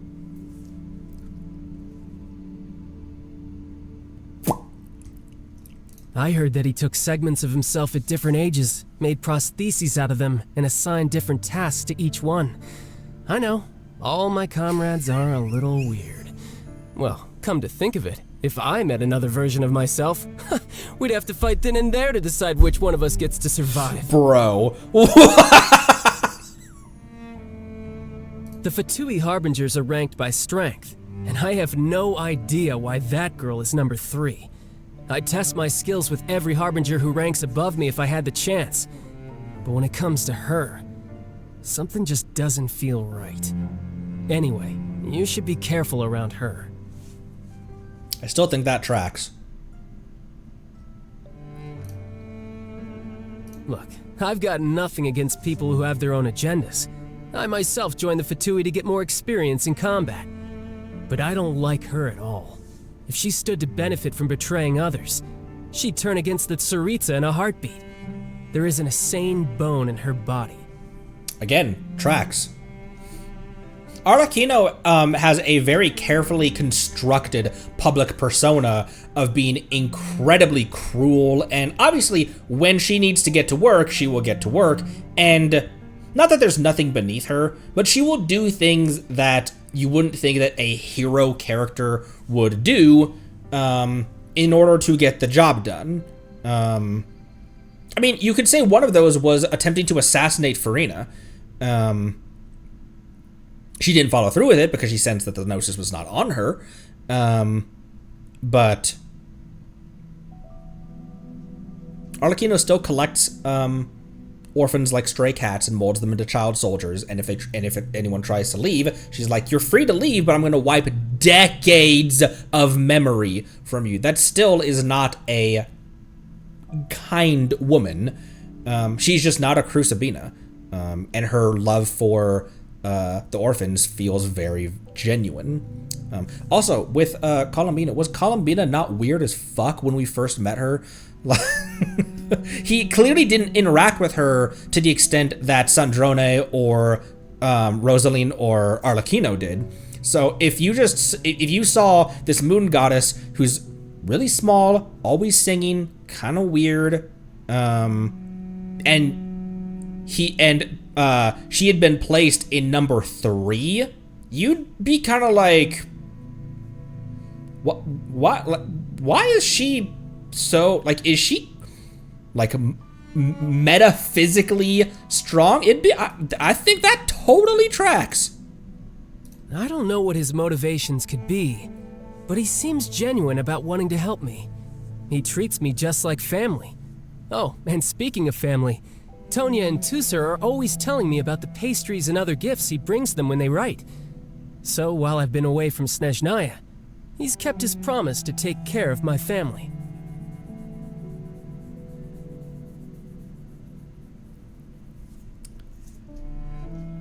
Anyways, when do you think we'll meet him? We meet him like Farina, right when we walk into Snezhnaya. He also stands on a box and announces himself. She always seems engrossed in her research. I wonder if those machines have anything to do with her. Anyway, I've only met her a few times, but every time she looked like she wanted to murder me. I have no idea what I possibly could have done to annoy her, though. She does that. Oh, now that guy has a head full of grandiose plans fueled by raw ambition. I don't understand a word he says once he starts talking about his theories. But as long as he keeps our cash reserves stocked up, I'm not complaining. I never got along with her, you know that. I guess there's not much more worth saying about her at this point. When you're a harbinger, you have to accept that death could come at any time. But don't worry about me. No matter what happens, I'll do whatever it takes to keep myself alive. So these were only released after Winter Night's Lotso, and Signora's was not available until after her death. Also, this would have been overwritten and not available after Skara Alt F4'd or Control Alt deleted his history. After he took the Gnosis, we lost all contact with him. Now comes the task of trying to hunt it down and get it back. I actually don't mind it. It means I get to travel all over. Wonder if I'll run into you somewhere along the way. How about everywhere? And so then that one went away after Skara Control Alt deleted. Remember, comrade, one day I will conquer the world. Yes, you will, buddy. What that means? Who fucking knows? Okay.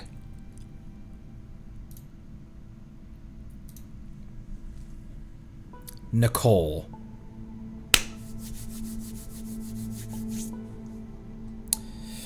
A lot to read here. Buckle up. I'm gonna read all of it.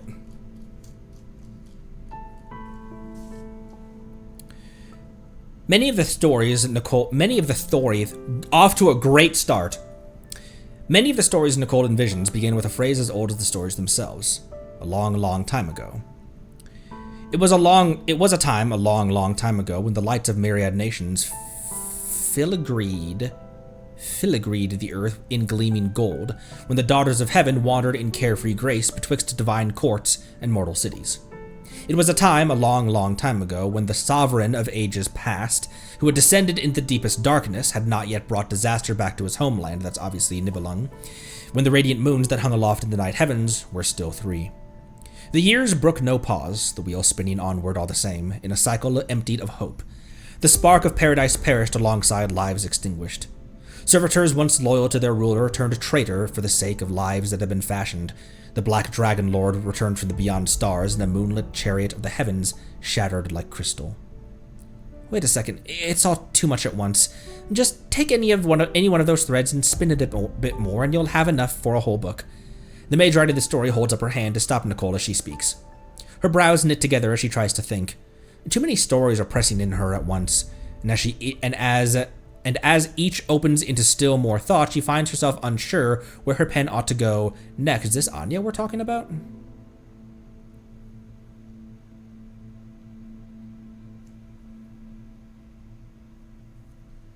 Oh no, that's perfect. Give them a few puzzles to chew on right from the start, and they'll be hooked for sure. The cheerful mage lay draped over her Dodoko plush. Know who that is. So that should be read as, oh no, that's perfect. Give them a few puzzles to chew on right from the start, and they'll be hooked for sure. The cheerful mage lay draped over her Dodoko plus as she let out a hearty laugh.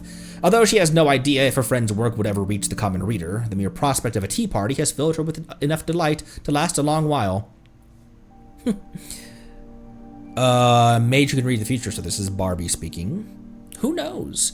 These stories might end up attracting more than just readers. They might even invite certain visitors from higher places. The mage who can read the future chuckles. The veil between the here and now and what is yet to come may have been lifted for her long ago, yet she never speaks of what she sees. After all, the true colors of fate are never meant to be revealed lightly. Visitors from higher places. Descenders.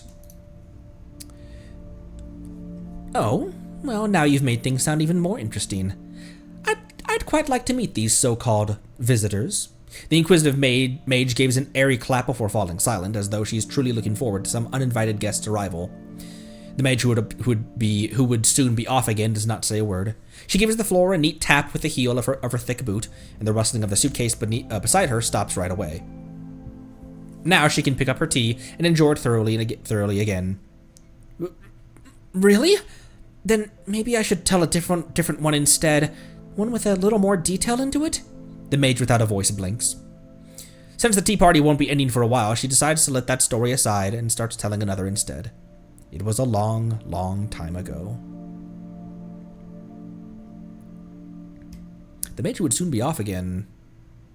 Oh! Does not say a word. She gives the floor a neat tap at the heel, and the rustling in the suitcase beside her stops right away.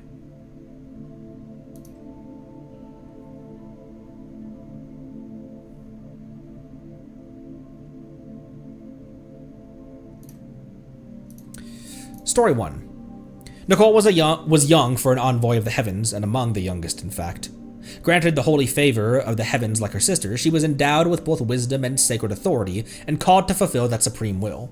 The elder angels spoke and told her this. Once upon a time, the angels had kindled light in their palms and taught mortals the uses of that flame, to drive back the night, to turn seed and flesh into sustenance, and to ward off the beasts bearing their fangs. They had twisted hemp into rope and taught the mortals to use it to scale down cliffs, to weave garments and shoes, and to fashion vessels fit to cross the rivers. They had spoken, too, of thoughts profound and of ideals pure, teaching the humans to steady their hearts, to pass through hardship and peril with fortitude and diligence, and to dream dreams that belonged to mankind alone. And following that, the elder angels spoke again and told her this. There was a city that had taken fire and bound it to their rule, ensuring the light within their walls would never dim. Yet that which could have sustained them and given them prosperity was turned into destruction, for they chose to unleash that very light upon their own people. Bright as the sun the fire was,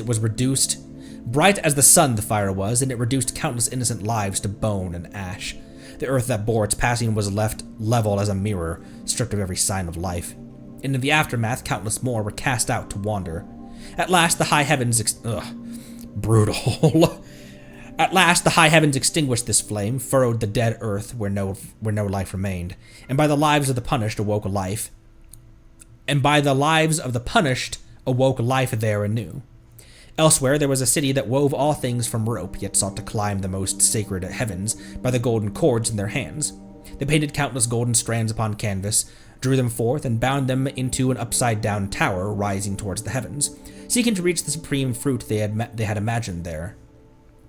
Eventually, the high heavens severed those cords of arrogance and sealed the trespassers within the canvas.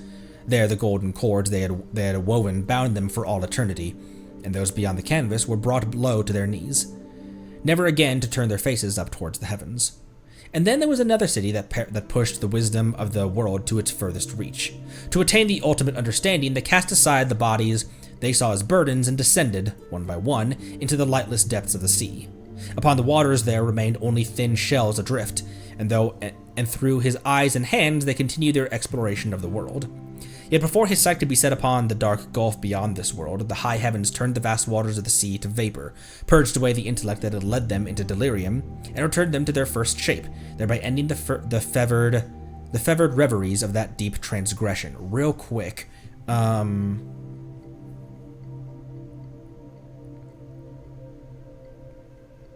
these are just talking about all of the fallen nations that we so far have, like... Is this not talking about Hyperborea, Conria, Anka?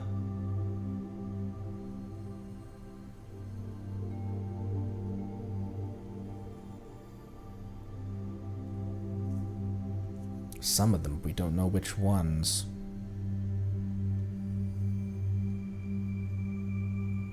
City that wove all things from rope, built a tower to the sky, taken fire and bound it to their rule, ensuring the light in it within their walls would never dim.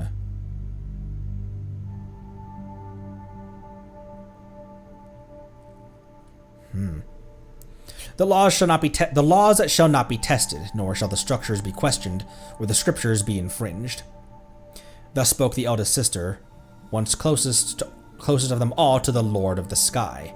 Any transgression shall be greeted by inevitable punishment. This was an edict that Nicole, too, once believed, with all her heart. Huh. The situation on her teaser where all of the angels are or not all of the angels are gathered around, but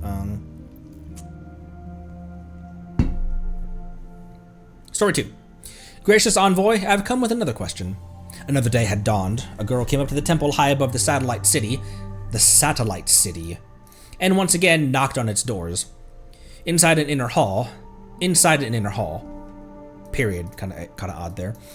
Not search wikis. Inside an inner hall, Nicole sitting poised on a rug invited the girl to speak with a smile. The girl answered with a grin and almost without pausing for a breath began to spill out every single thought she'd had from the night before. Her words came and went as swiftly as birds sweeping out low over water, but Nicole caught them all. But of course she did, since she was an angel after all. The girl was the most curious creature of all of them in the city, and it was as if the world itself were a giant unsolved puzzle to her. From the moment Nicole had been sent to keep watch over this place, it was she who came with the most questions, and the oddest ones too. There were fools in the city who feared that sooner or later the girl would ask a question that strayed too far, and by it call calamity upon them. So they shut her in a room and bound her in irons, in the hope that hunger and fear might smother the unruly stirrings of her mind. What the fuck? Then on the 5th day, when the fools opened the door to her cell, they found the girl crouched on the ground, carving one complex equation after another into the floor with her shackles. When they stepped into the room, at last, wary and unsure, what met them was not the silence of defeat, but a sharp reprimand. Leave my equations alone! Perhaps the fools were alarmed at the burning intelligence they saw in her eyes, or maybe they had finally remembered the respect owed to the wise. Whatever the reason, they then gingerly removed her shackles and brought her before Nicole. Nicole was actually rather fond of the girl's endless questions, for it gave her something she had rarely been afforded before, a chance to truly guide someone. Nicole seldom found much room to put her own gifts to use. As one of the youngest angels, she had only come after so many others that already enlightened the people of the world.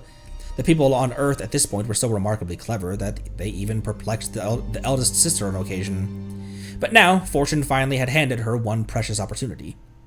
Gracious envoy, why is it the fruit upon the trees that is always drawn down? Why is it the fruit upon the trees is always drawn downward toward the earth? Why does the thunder always arrive only after the lightning has already flashed? And what keeps the moon from flying far away, so that it rises and sinks before our eyes instead? Ah, so that's what we're really talking about here, are gravity and the speed of light versus sound. That's fine. That's fine. That's totally fine. As long as she doesn't ask me to do any calculations by hand or start deriving formulas on the spot, I can absolutely handle that. For now, anyway, I can still get away with it by just explaining the basic concepts and principles. That part's easy. Completely manageable. But isn't this child learning a little too fast? At this rate, in a few more days, she's going to start asking me about fluid dynamics, orbital mechanics, thermodynamics, that sort of thing. I can't possibly explain that. Oh, please, no. And besides, this really isn't normal, is it? I'm sure my older sister once told me that people of the city of Long Gone were still learning how to weave fabric. No, wait. Their way of learning over there was strange too, wasn't it? One group would finish learning weaving, and then right away another group would come to learn mathematics and measurement. Everyone studied different things separately. Is that what makes it faster? By having more folks learn different things? It's impressive that the angel there could keep up at all. Did my eldest sister ever tell me her name? What was it again? I think she was... Wait, no. That's not the point right now. I need to focus. Focus! Let's deal with the problem at hand first. Then tonight, I'll do some reading and stay ahead. Yes, perfect. That's the plan. The angel there. Dubai, obviously. Oh, the angel there in Long Gone. That should have been obvious. So the angel on the rug felt quite pleased with herself as the girl looked at her expectantly. She gave two little coughs, shifted her body a little, and began explaining once more. So the answer to your question is... haunts. Story 3. Gracious, we'll finish story 3, 4, and 5. Then I want to listen to some of her voice lines. Then we'll hop back into the game for a bit. I still think maybe we do some theater today. Before we read the tree marrows. Marrows. Gracious envoy! The clever girl sat on her heels before Nicole, whose face had been left untouched by time. A descendant of the very first sage, she had embarked on the self-same, well-worn path as her predecessors, asked countless questions along the way, and has long earned the city's respect. Outside the window, flying ships zipped by, guided by hands well-versed in the language of the wind. On board these ships, men and women dressed in silk spoke freely of philosophy and literature, and in their rooms the lamps burned on placidly with no end. But carefree as the city was, that same ease was never quite felt by what was the brightest mind among them all. Instead, she remained troubled by questions no sage before her had ever thought to raise. She appeared once more before that angel who had answered countless questions of hers and those before, and humbly posed that question that vexed her so. Please tell me, what purpose does this world serve? Or maybe read everything? What purpose does this world serve? Nicole, angel as she was, found herself stumped by this question. Despite the wisdom granted to her by the heavens, she did not have an answer to that. Purpose implied an ending, and all things made by the supreme power, by that very measure, were bound one day to reach their end and extinction. Nothing in all creation was meant to remain forever. But her eldest sister had said that this world too had been made by that same supreme power. Would that mean, then, that the world itself would also be brought to nothing? But Nicole's thoughts halted abruptly at this point. This was not the awkward pause of someone at a loss for words. Rather, for reasons beyond her knowing, the grace of the heavens no longer responded to her call. The angel who had been dwelling here in solitude was plunged into confusion. Her world had never been so deathly silent, and the hollow stillness left her at a loss. Later on, she glimpsed something through an open doorway between heaven and earth. A crimson rain of fire and feathers was falling without end. The giant spike of a judgment hammered the ground, and with every booming strike, another city was erased and silenced. Crimson rain of fire and feathers. Damn indeed. Go, now. Revered, the angel sprang to her feet and shook the girl as she yelled, "Gather everyone and follow me! Hurry!" Though she no longer had the grace of the heavens, she could still do this one thing: gather the people and lead them to safety. And thus began a long retreat fraught with confusion and uncertainty. Having lost everything, the people were effectively set adrift. They had long since forgotten how to survive by the labor of their own hands, and all their fine silks could not ward off the wind, the rain, or the bitter cold of the wilds. It's fine, I'll teach you first. First, you whittle the wood down like this. Then you hold it over the fire, and then... See? It's kindled. No, not like that. You have to start with the stone. You have to sharpen the stone first. Yes, just like that. See? Now you have a simple knife. And then, right, the shelter. We'll have to hammer those stakes in first, so we'll need a few strong folks to help me. What? No one? Fine, we'll just need more hands on this then. Guess I'll just have to guide them for a while longer, Nicole thought. She was a very capable angel, after all, just like her elder sisters. She could teach these little ones everything once again: how to survive and which trees bore fruit, how to plant seed-bearing greens, and how to hunt the birds, beasts, and fish. She would show them how to knot cords to mark their days, teach them that one and one made two, and show them how, one day, they might build palaces and temples again. But this was no longer a world indulgent enough to let her, or them, start from the very beginning again. In the world she had known, food and rain would descend from the heavens as an answer to famine, while poverty was invariably solved by the ore, gold, and jade yielded by the earth. Yet neither the sovereign on high, nor the sister that ruled their nations in their place, had ever told her what to do when the cold soil was already being choked by the pale calamity that draped over the land like a burial shroud.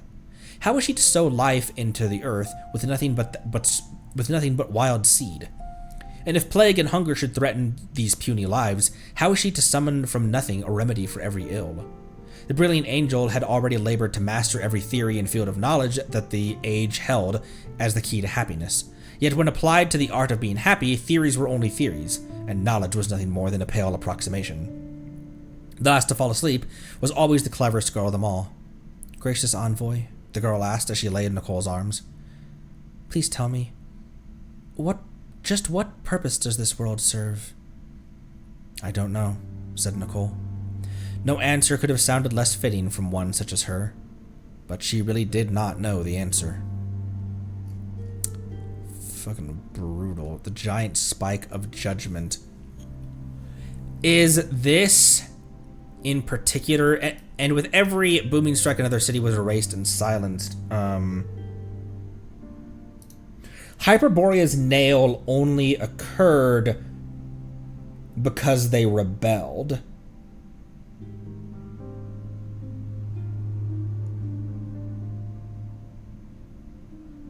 Which would have been Koitar and, not Voidenitsa, what's Voyager's name? But, so that would have been in their era, in the era of the first angel. But this is still in...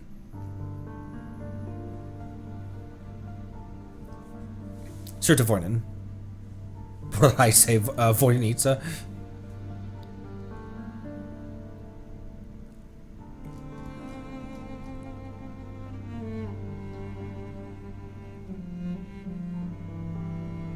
Giant spike of judgment hammered the ground. With every booming strike, another city was erased and silenced. And then sent them straight to the Stone Age.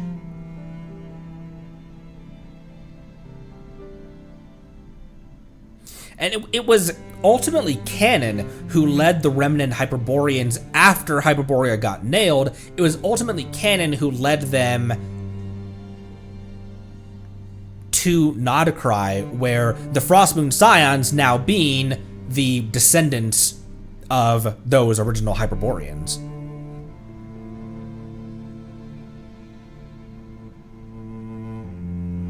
Which means that Llama is the only playable character we have who is a confirmed direct descendant.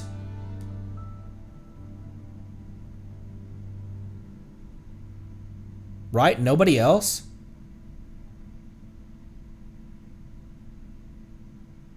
As a born Frostmoon Scion?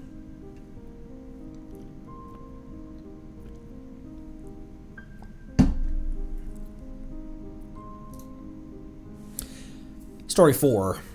The heavens burned until there was nothing left to fight over. The broken feathers torn loose from the rebellion rained down alongside cursed blood and shattered bone, as both the abysses baled for shadow and the heavens were consumed by fire. The rebellion. But the seed of defiance had long since been planted deep in the souls of the heavens' envoys. They had seen the winged ones in the sky, and the War of Funerary Flame only kicked off when Nibelung came back with the abyss, at which point, the Hyperborean rebellion had already begun, right?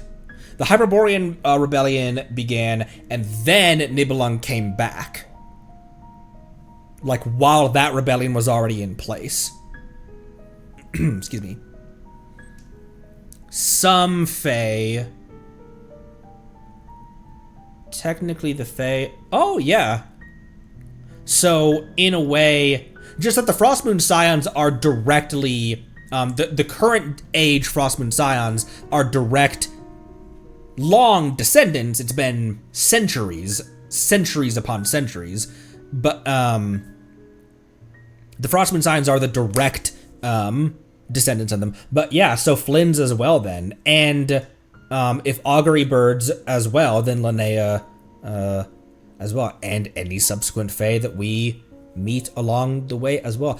I also don't know how I didn't notice that Danica is a motherfucking Electro waifu, which means Electro waifu supremacy is still on the menu, even as we go into Snezhnaya. The broken feathers torn loose during the rebellion rained down alongside cursed blood and shattered bone, as both the abysses baled for shadow and the heavens were consumed by fire. But the seed of defiance had long since been planted deep in the souls of the heavens' envoys. They had seen the winged ones in the sky sing freely and pour out their true loves and hates without restraint. Fleeting dream as it was, how could one pretend that such a blazing passion does not exist after that? How could one go back to singing hymns for the tyrant above and willingly take the yoke upon their neck again? And so the angels, once graced with with what was rightly theirs, had to bear the punishment their sins had earned. Those who refused to relinquish their powers were stripped of their wisdom and turned into filthy beasts, which would spend their days shrinking away from the eyes of judgment. Others were stripped of everything but their lone remnant will. They would spread their golden wings, then dive deep into the sea, where they would ride the tides into the hour that they would play their fated theme. Some would exhaust every effort to hide their forms in the restless, shifting yellow sands, though they were unable to outrun the eternal chase of judgment, nevertheless. And then there were those who would look with melancholy upon the shackles of the heavens had cast over the world, even as they poured themselves into securing just a fragile spark of life for the sheltered seedlings amidst the cataclysm of the mortal plane. Is this one Seelis? That's Oh, I had wait, hang on. My brain went in a different area for that.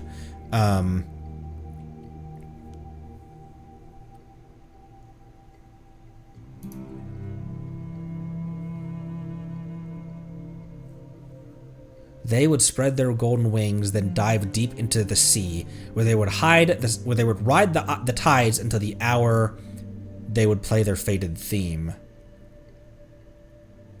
Some would exhaust. Initially, I read that as Scylla. Some would exhaust every effort to hide their forms in the restless, shifting yellow sands, though they were unable to outrun the eternal chase of judgment. A judgment nevertheless. Then there were those who would look with melancholy upon the shackles of heavens cast over the world, even as they themselves poured themselves into securing just a fragile spark of life for the sheltered seedlings amidst the cataclysm of the mortal plane. In the end, they would find themselves drifting eternally through that frozen instant when even the ever-present wind had fallen silent. Others would meld into the earth, and under the gaze of the Supreme, they would breathe life into the barren red sands and cradle the first sprouts of a new beginning. Okay, I wouldn't have called those by name, honestly. Sibylla went with Remus and built Remuria.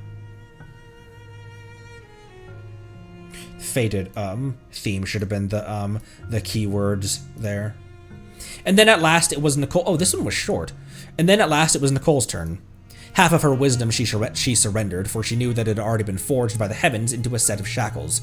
The Supreme held all things captive to its will, switching between benevolence and punishment, seemingly at whim.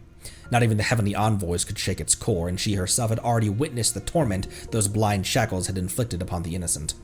If wisdom required her to turn a blind eye, she would rather leap wordlessly into the mire, dark as it appeared, to pursue the answers the world held for her. Half her power she surrendered unflinchingly, for she did not fear the thought of taking on mortality.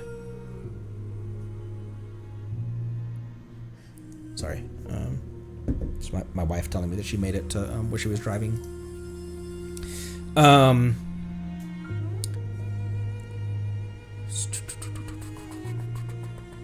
The Supreme held all things captive to its will, switching between benevolence and punishment seemingly at whim. Not even the heavenly envoys could shake its core, and she herself had already witnessed the torment these blind shackles had afflicted upon the innocent. If wisdom required her to turn a blind eye, she would rather leap wordlessly into the mire, dark as it appeared, to pursue the answers the world held for her. Half her power she surrendered unflinchingly, for she did not fear the thought of taking on mortality like countless others. When the heavens withdrew their grace, she traipsed the barren plains along the vast exodus of humanity. She saw their blood and their tears and heard their desperate cries and pleas, sights and sounds that had never reached her when she was sitting on that rug in that peaceful courtyard.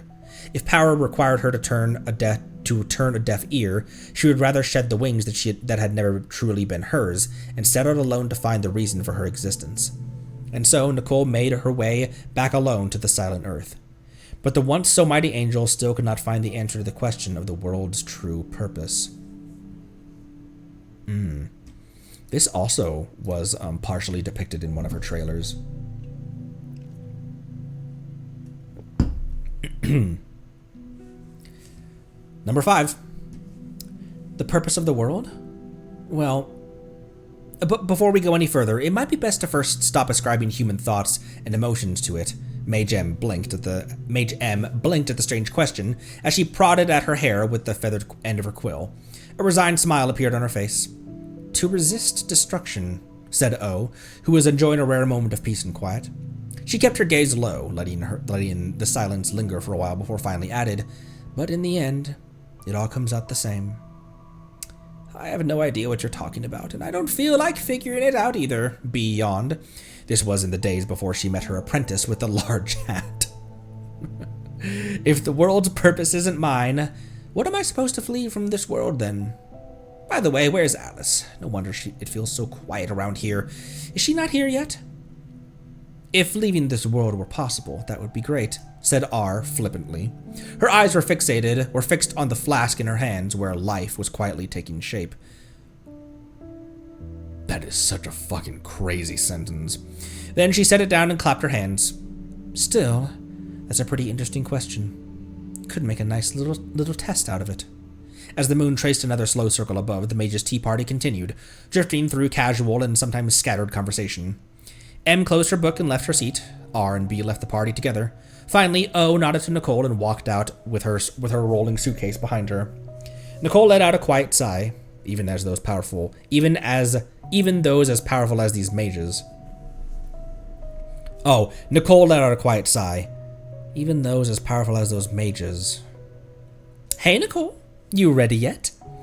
A, who wasn't at the tea party earlier, suddenly appeared behind Nicole and caught her by the shoulder. The hat on A's head jingled with every move. It's weird saying A as in the letter A and not A as in ride an A. On A's head jingled with every move, and the towering suitcase behind her, nearly twice her height, was also capped with a giant pointy hat. Alice, what are you doing? And what's with that enormous suitcase? Weren't you just asking about the purpose of the world? The cheerful mage in the crimson The cheerful mage in crimson laughed spritedly, then said with absolute certainty, Not that I have any idea. But we can go take a look at other worlds. Don't worry. We'll stay on this side of the border. It's just a little excursion to pass the time while we check out some floating oddities and seek out some inspiration. I'd love nothing more than to take you on a real visit to other worlds just like Octavia, but the border rules are strict, so strict.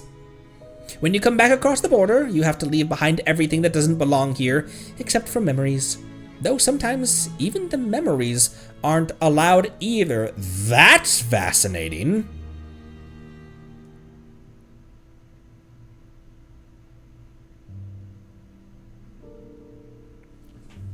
When you come back across the border, you have to leave everything that doesn't belong here, except for memories, though sometimes even the memories aren't allowed either. That makes my brain go in a direction of the traveler being a star trekker, being someone who once wandered the stars, who now has become the witness of Tevat. I mean, imagine coming back and not being able to tell anyone about the talking clouds, the bugs that hide in sounds, the light-eating dust, or those 8-sided active pillars that can't ever catch sight of a cross. All that stuff you saw on the other side. What? But don't let that get you down. The next time Octavia comes back, we'll make her take us along. And if that doesn't work, we'll stow ourselves away in her suitcase. For now, let's go uncover ourselves a little surprise, shall we? And so the mighty angel and the formidable mage started planning a little journey. It was not going to be a very long adventure, and besides, Nicole wouldn't be alone this time. The biggest challenge of the trip would probably be just making it through the non-stop string of desserts Alice would be pulling out of thin air. What is the true purpose of this world?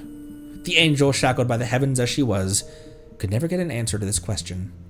In that case, it was time for the free-spirited mage to seek out the answer instead. Okay, there's also Border Pass and Vision. Nicole has a very odd vision holder. Border Pass. Before we move down to that, actually, what was at the top?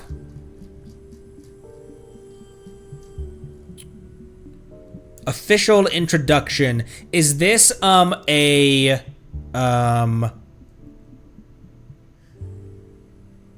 character details.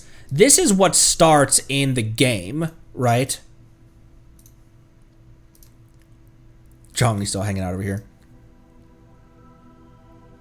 Yeah, character details is where that begins. Also, what were you saying about her talent screen? Yeah, Ayaka also does that. Who else does that as well? But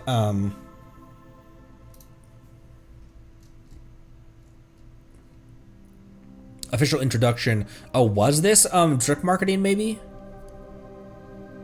Desserts, A's weakness. A's weakness. Also, A's weakness. That's the drip marketing. I believe we read this. Let's reread it again. It's not hella long. Many of the stories Nicole envisions begin with a phrase as old as stories themselves. Long, long ago. Perhaps for some authors, long ago is less the threshold of a tale than a refuge from all further questioning. For once a story is consigned to unreachable distance, all the people and events bound up within it may as well have faded into obscurity, leaving no path by which the present might truly follow them back. And yet, in Nicole's thoughts, those stories of long ago endure still. Long ago, the lights of many nations filigreed the earth in gleaming gold. What does filigreed mean, by the way? It's a new word for me. Filigreed. Decorated with ornamental open work of delicate or intricate design. Filigree. Huh. Filigreed. Weird. Huh. Like a filament, kinda. Maybe not quite like a filament.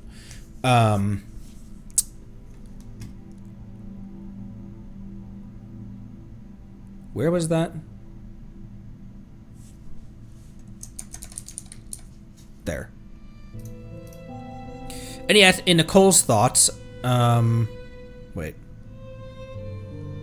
For some others, is less a threshold of the tale, which is considered unreasonable distance. And yet, in Nicole's thoughts, these stories of long ago endure still. Long ago, the lights of many nations filigreed the earth in gleaming gold. Long ago, the daughters of heaven wandered in carefree grace betwixt divine courts and mortal cities. Long ago, the sovereigns of ages past, who had descended into deepest darkness, in the dark sea, had not yet brought disaster back to his homeland. I guess that's just the sovereign. I guess that's singular. I read that as plural. The sovereign of ages past, who descended into the deepest darkness, into space, had not yet brought disaster, the abyss, back to his homeland. Long ago, the 3 radiant moons that hung aloft in the night heavens were still 3. This seems so similar to the years brook no pause, the wheel spinning onward all the same. This is the exact same thing, I think. The black dragon lord returned from beyond the stars, the moonlit chariot, shattered like a crystal. This is the same thing. But at what point is it all the same thing? The story had not reached its end. No, it's not all the same. Ooh, never mind. The years brook no pause, the wheel spinning onward all the same. This part is almost identical, though. The years brook no pause, the wheel spinning onward all the same. Within a cycle emptied of hope, the spark of paradise perished alongside the lives annihilated. Servitors once loyal to their ruler turned traitor for the sake of the lives that had been fashioned. The black dragon lord returned from beyond the stars, the moonlit chariot of the heavens shattered like crystal.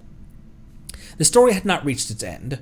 Rather, it was those who had once read it and those who had once listened to its telling who had long since taken their leave. The angel who had once longed to write laughter into the world lost all that had once made her laughter possible. In the end, she even lost the voice with which she laughed and could speak no more. Thus, it seemed that the story Nicole kept within her would never properly find its beginning.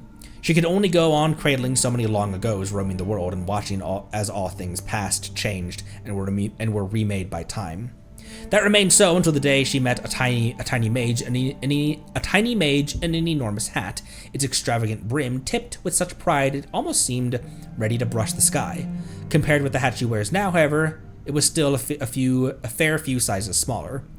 The little witch tucked herself down at Nicole's side and listened intently as one story after another unfolded, not stirring until she had finished her drink and emptied her bag of biscuits.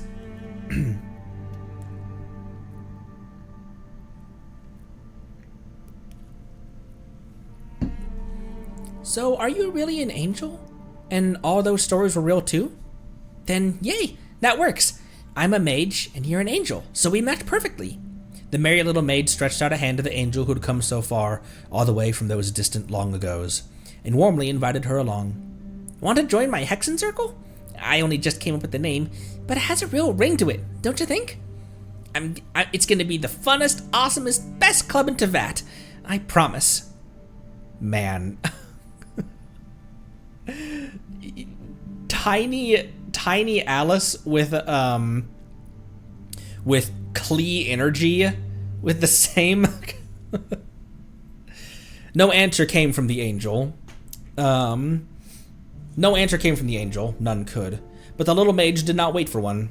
She caught the angel's hand in both of her own and slipped the last piece of candy into her palm. There. Now our mage's pact is made. Nicole had no thought of joining them, nor could she have guessed that what this little gathering called the Hexen Circle would one day grow into. But at the very least, it did sound like a place with happiness enough to spare. That was fucking adorable. The end of that.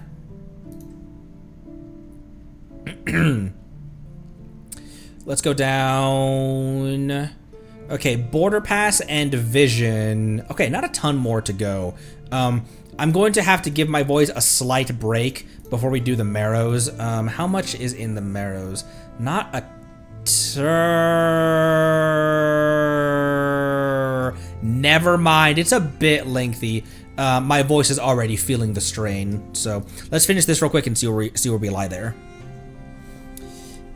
Border Pass. Alice may have assured her that there was no trouble, that there would be no trouble, that they weren't going anywhere too. Alice might have assured her that there would be no trouble and that they weren't going anywhere too far, but arriving at the border still meant going through the motions. Forms had to be filled and every required step followed. The only concession in this whole tedious affair was the 2 chairs they had to sit on. Nicole had to spend nearly an entire day filling out form after form before the thick little booklet known as the Border Pass became hers. The moment it landed in her hands, a warning followed. The book must remain absolutely immaculate, and the cylinder must remain undamaged. One oily spot or fingerprint on its pages, and she would have to apply for a new pass. And should she try to cross the border with a pass that is in less than perfect condition, she would be detained for all sorts of checks until the powers that be were satisfied.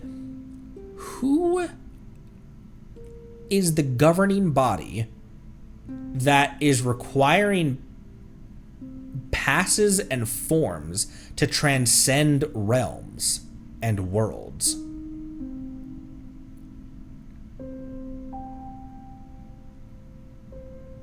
It's actually the Mass Effect Citadel.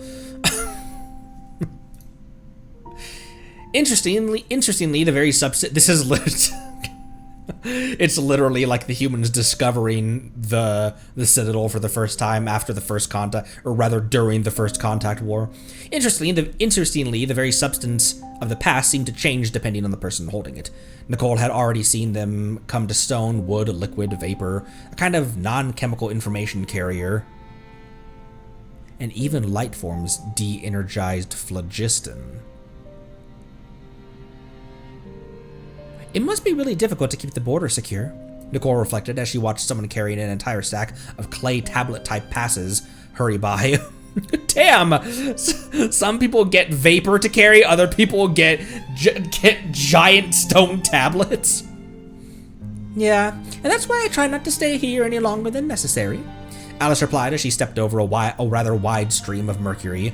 A stream of mercury? In turn, the flowing mercury spun once in a circle as if to politely acknowledge her passage. The paperwork is the worst. I'd much rather be running around outside. Hey, Kleiner! Over here!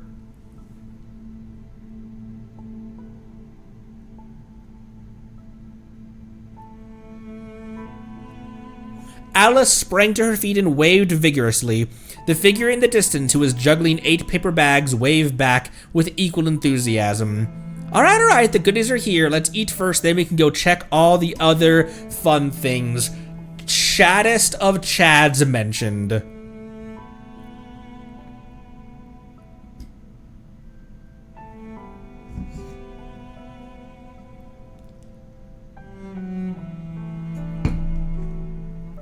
Over here, recliner. Vision. This is gonna be an interesting one. Gods were something people always needed, for there exists a universal hunger for prayers to be heard, and a desperate longing for someone else to bear the weight of the world. After mankind lost the angels, the land was left in the hands of strange-looking beings known as the Archons. One wave of the hand by these beings, and those bereft of hope, gathered. One cursory promise, and their followers rejoiced. One mere trace of a miracle, and the humans bowed in gratitude, hearts brimming with awe. This really isn't a great time to be born human, Nicole thought as she stood apart from the crowd. Her sisters had always possessed a serene, sacred beauty. Surely these odd Archons were no match for them, though admittedly a few of them could actually be described as easy on the eyes. Who are you talking about, Nicole? Nicole's gaze fell on a sister of hers who was now circling her legs in her Seelie form, and she could not help but let out a faint sigh. Her metamorphosed sister, wow, it's interesting to refer to it as a metamorphosis, which I guess it is. Her metamorphosed sister seemed intent on dragging her towards a treasure chest, likely because Nicole's current form was also so human. Oh, you reckon the Seelies don't even recognize that Nicole... The Seelies just think that Nicole is just another human? Nicole watched her reflection in the water as she shifted her expression again and again. But no matter how much she tried to soften the divine, not even a trace flickered across her face. The angels had faded from this world, though mankind would always need its gods. A long time later, Nicole, who was attuned to every subtle tremor in the world, had felt a faint shift in its rules. The mark known as the Vision, a great journey meant for humans alone, stirred something deep inside her. She understood its workings, and she knew the inevitable ending it would lead to. Yet she wondered whether her near-human state might allow her a fleeting glimpse. As for that final outcome, it was of little import, for consciousness born of light, even when fallen to the mortal realm, invariably strives to return to its origin. She understood its workings, and she knew the inevitable ending it would lead to.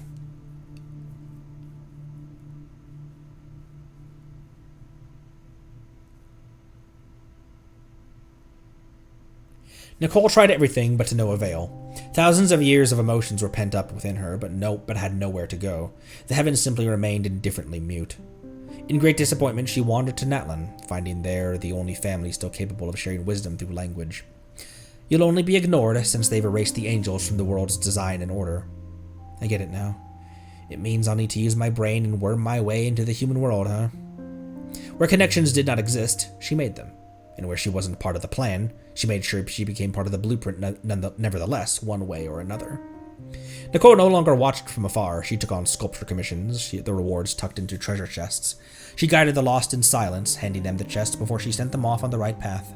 She quietly offered clues to scholars adrift in a sea of confusion. Slowly, almost imperceptibly, the results of her actions gathered. Everything fell naturally into place, and Nicole's vision arrived without fanfare. What tipped the balance was the simple act of helping an old man, a quiet moment where her impact could no longer be ignored by the sky. Huh. Mankind will always need its gods. This is the fact that applies to angels too. To be ignored, to no longer be needed, is a fate that terrifies even the divine. With her vision pinched between her thumb and index finger, Nicole held it up to the sky until it eclipsed the outline of Celestia. Oh, my creator. Finally, you see me as human. You must forgive me and protect me. From this day on, I shall live a little more freely and boldly. Wow.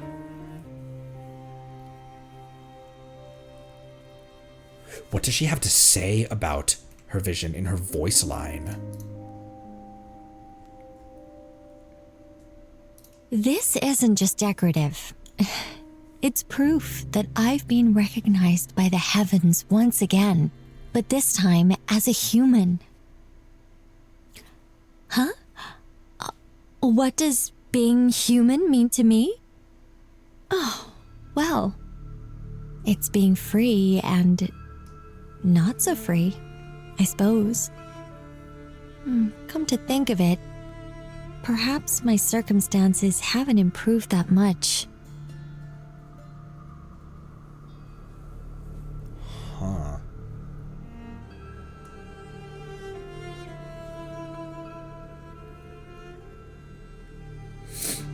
Fascinating.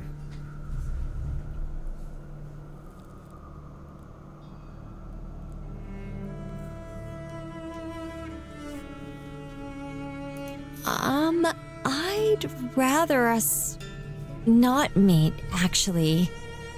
It's not that I dislike her, it's more of a complex on my part. Kind of like how a weak student feels running into the top of the class. The older angels love to talk about the exceptional young woman from the neighboring area with ties to the archangel. Safe to say, Zabai's name came up a lot. Okay, I thought that was going to be a much darker lore piece right there. Oh, excuse me. Let me use the restroom real quick, and grab something maybe for my throat. Let's see. When does theater reset? Oopsies. Oopsies, poopies, oopsies, oopsies.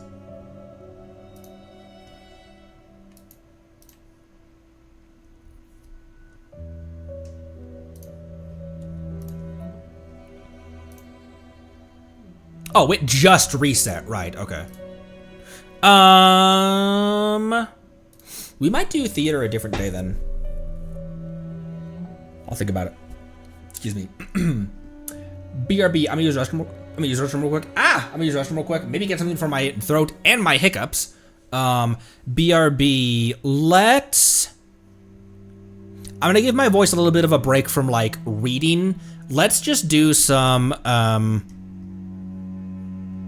there's other things to do. Like, I'll be right back. We'll take a break from like lore reading. We'll get back to the marrows a little bit later.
Okay.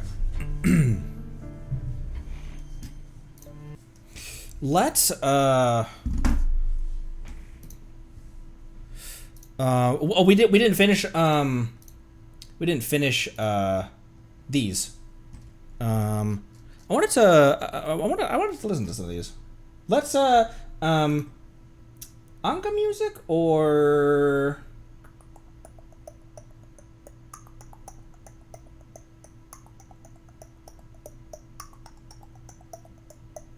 wait, hang on. Yeah, I do have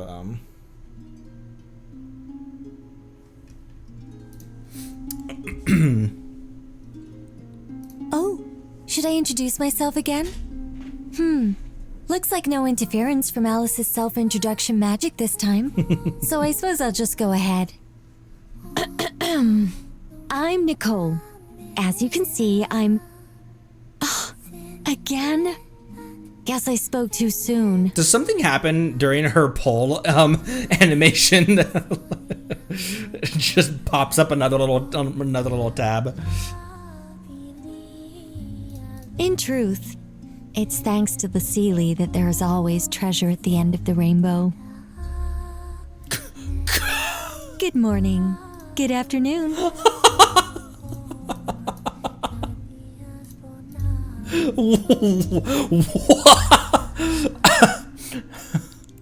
Nighttime is when inspiration strikes the most. So it was also the most common time for people of the past to encounter angels. I suppose they're the ones who are largely to blame for why we turned into a bunch of night owls. Although, that's not quite accurate. It's not like we had biological clocks or sleep cycles.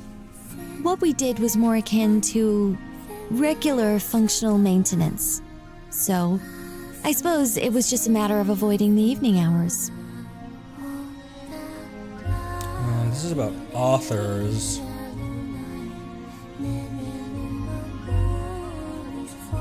In the past, angels often relied on allegory as a means of communication. Why? Well, because as society changes, allegories lose their effectiveness. So, more often than not, the key to interpreting them is lost forever. And I must say, thank goodness for that. Sometimes, the people of the past would obsess over the strangest questions. The kind we couldn't just answer or ignore, but toss a cryptic allegory at them and well, problem solved. All that is to say, if an angel starts speaking in metaphors and allegories, you might be asking the wrong question. My sculptures are a perfect example of this tactic. The little squirrel is actually a metaphor for humanity. You know, it's ironic that the so-called staunch supporter of squirrels was the first one to humble me and give me my first 50-50 loss in months. I had been so unfairly lucky, and Nicole, staunch supporter of squirrels, said, all right, time to take you down a couple notches. Get that big head off of you. And in doing so, Nicole, you guaranteed my Sandy. So thank you. She is still a staunch supporter of this squirrel getting her Sandy. Getting his Sandy.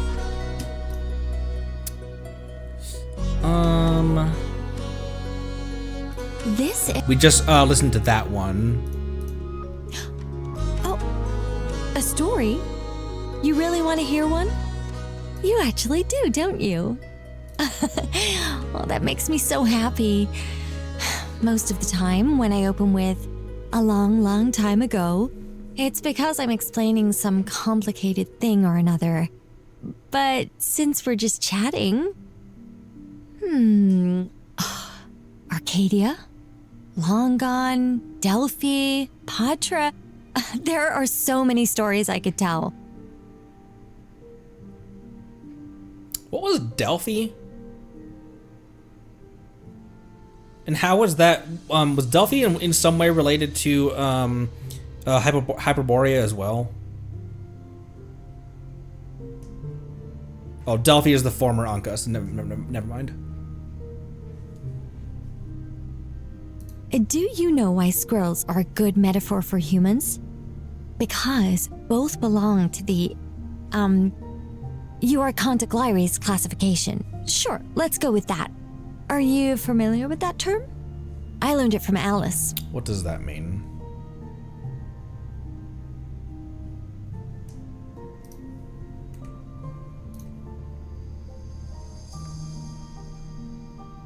Oh, it's actually... I thought that was about to be a like Alice pranked me, and Euarchontoglires is actually a genus or phylum of something that is definitely not rodentkin. Back then, after I sacrificed most of my knowledge, power, and ultimately my voice to maintain a human form, I spent the long, meandering days in listless wandering. Until I met Alice, and she corrupted me.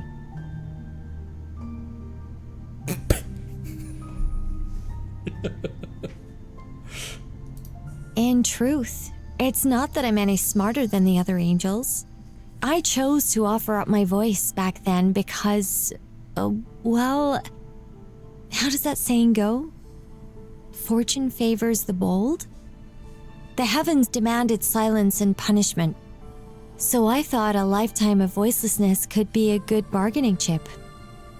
Alice had quite an interesting remark after hearing about it all. She said, "The daughter of the sea offered up her voice to gain legs. The children of the air did the same to gain form, and now the daughter of the heavens sacrificed her voice to become human."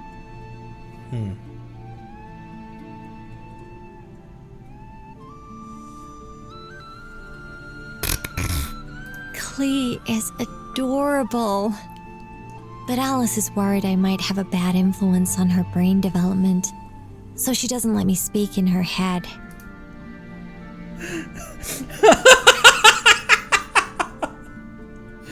Oh, does that make me seem weird?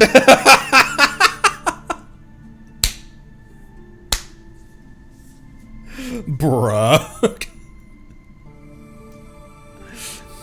The more about go in time with her friendship, and then these are her ascension voice lines. Making sculptures is my way of keeping records. The written word loses meaning over time. Besides, documents crumble and disintegrate, while paintings return to blank canvases as their pigment fades. Sculptures, at least, have a better chance of standing the test of time. And no, it's not because my handwriting is ugly. I'm too lazy to write things down, or I can't be bothered to practice painting. Just so we're clear. Heard. The idea of writing a novel came about after reading Anya's work. That's when I first discovered that the metaphors angels love so much could be used to tell stories. I had something to say, along with a wealth of indelible memories to draw upon.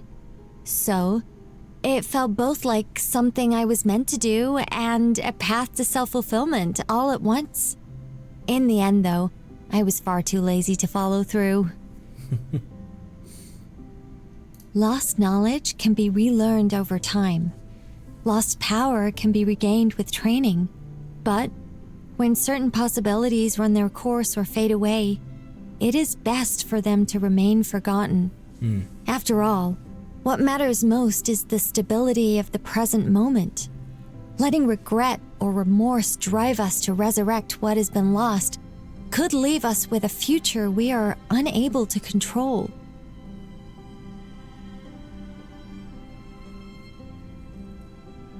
That made me think of us burning Irminsul. I'm not sure. Now that I'm not sure why, but that made me think of us of Irminsul burning, and that not everything was able to be backed up in Aru. There were some things are just gone forever.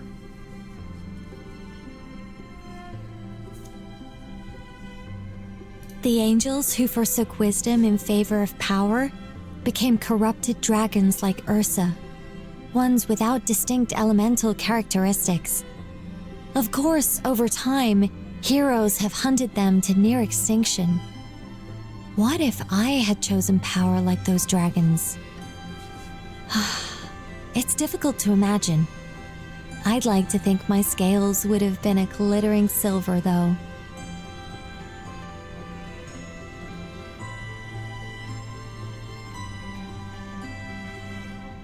What non-elemental dragons, have we met any non-elemental dragons?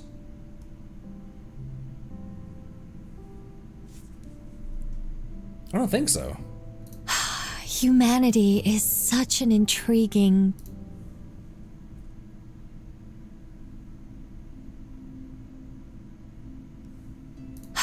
Humanity is such an intriguing, brilliant species. Well, thanks. Giving up my wings was not a fall from grace, but a chance to become part of something tangible. Sacrificing my voice did not silence me, but gave me the strength to listen before judging. Divine potential lies within each and every human, and each day I spend among you is more fascinating than the last. Nicole's hobbies. Does that not go without saying? At this point, all my closest friends know I'm a chatterbox. So does that mean I don't have to pretend anymore? But what if that gives people headaches, and no one wants to talk to me ever again? Plus, Clee's still not old enough. Guess I need to put on the dignified angel act a little longer. Your favorite food. Before your favorite food, how about your when I hand you something utterly inedible? Oh, what a curious aroma. Oh, do I have to? You do not. You do not have to. I'm not really picky about food, but I love hot peppers, green onions, and garlic. Ooh, the stronger based. the flavor, the better. And not necessarily because of the taste itself, though. When you don't have to open your mouth to speak, you don't have to worry about the spice burning your throat. So, when Alice, Barbie, and I had a spicy food eating contest, I won. Even with tears streaming down my face and feeling like my lips were on fire, I won. Sore throat, bad breath. Doesn't mean a thing to me. Of course, I did brush my teeth and wash out my mouth afterwards. Bro, what the fuck? Yeah, it's like ace cavities are no problem. It's like I can just unscrew the Shogun's teeth and screw in new ones. You said, Beto? In another converged possibility, Albedo was the primordial human who traveled through worlds, recording and creating all. However, once that journey reached its end, no one would have been able to guarantee whether he would choose destruction or salvation. Luckily, you're the one who embarked on the journey this time. How did the alternate Albedo fare? I can no longer observe that possibility. Besides, copying someone else's answer is of little use. The journey is your own.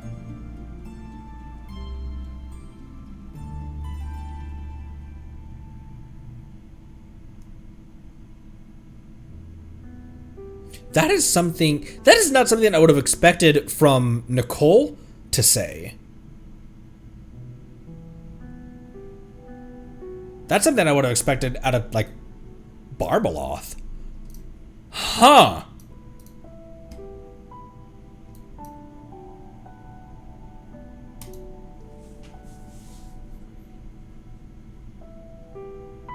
It's like, what if, yeah. It's like, what if, Varka was the one in Mondstadt to handle the Storm Terror crisis?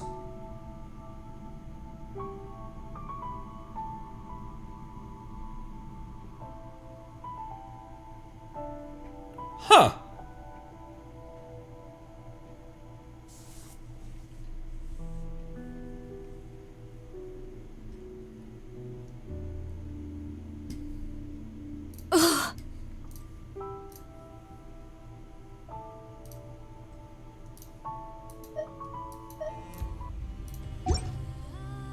Where is there shit to grab?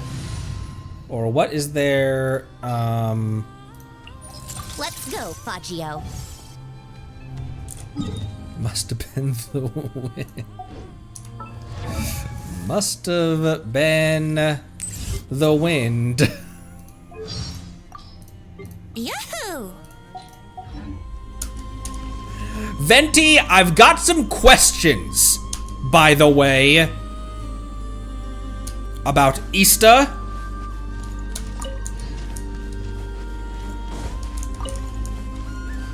Come on, keep up.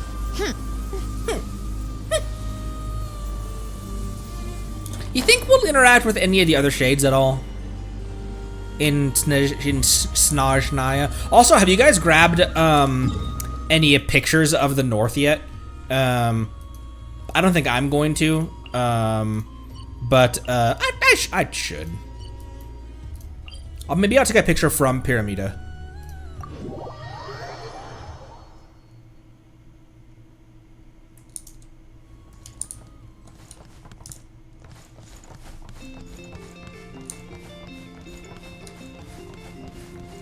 I've revisited being on a handful of occasions.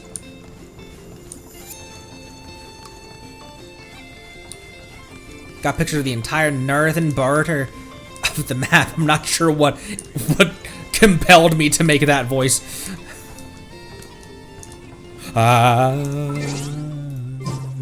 Okay, where will be an easy, right on this post. Right on this post. Licking north.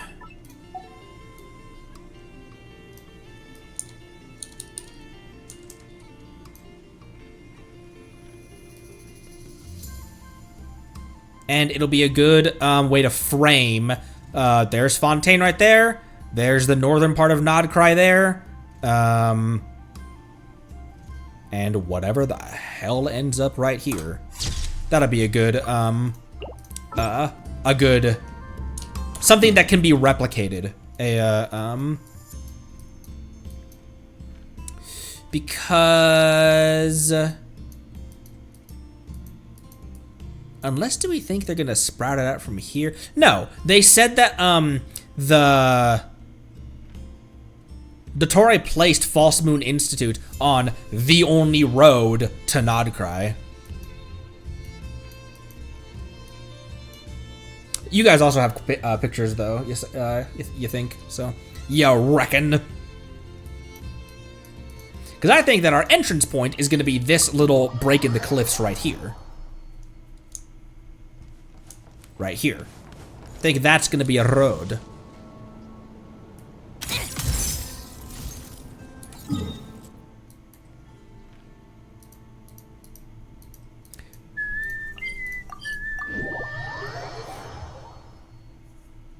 Green area is probably the green. Welcome to the Adventurers Guild, my lady. Thank you, Catherine.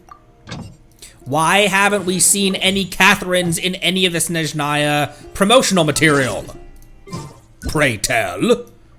I don't want to just talk to Catherine on the phone. I want to see a Catherine in the not flesh. Called back to the Zeppeljärny Palace again? That's right, Sandy. Seriously, what's the point in all these endless meetings? That's right, Sandy. Yep, that's right, Sandy. We're going to Snezhnaya. Snezhnaya, as they say. Oh, flies. Could I get flies up to flies yet? I need 2 more of them! How many can I create? I will put everything into Flynn's right now.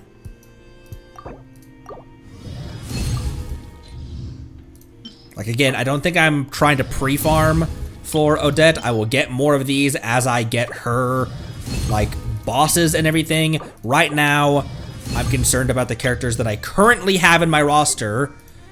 That's obviously not anywhere close to the amount I need. Fuck me! Butter.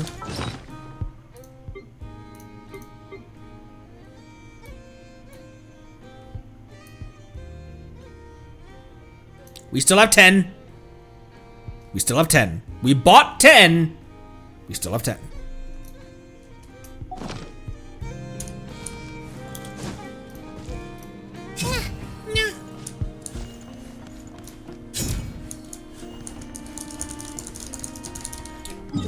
Where's the last ring that we, also, okay, wait, hang on.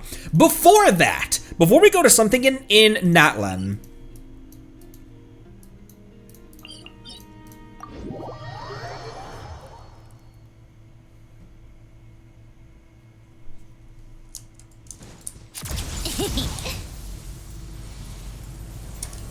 What am I missing and where? Is it a quest? Where is that quest? What am I missing and where? How is there a Shrine of Depths over here?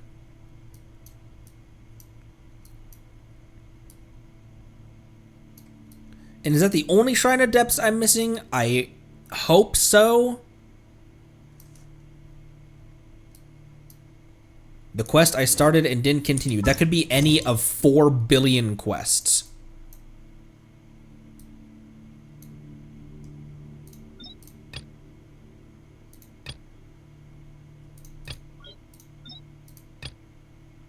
That's some Uwu, Chosen of Dragons.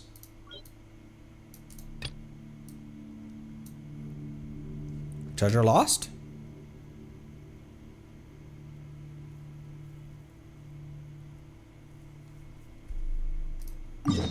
Oh, it said it. It said it down there. Actually, in the description, it showed the Shrine of Depths key there.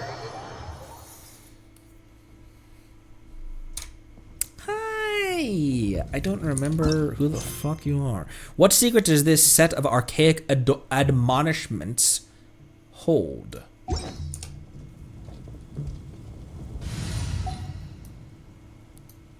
Let's bring a leeway team to this, shall we? Ready for trial. A walk would be nice. Chivalry will never die. It's time to pull the trigger. Chivalry will never shiver. Also, my Zhongli finally has over 55,000 HP. I finally got him a 5-star artifact. He'd been rocking a single, one of his artifacts was a 4-star for the longest time.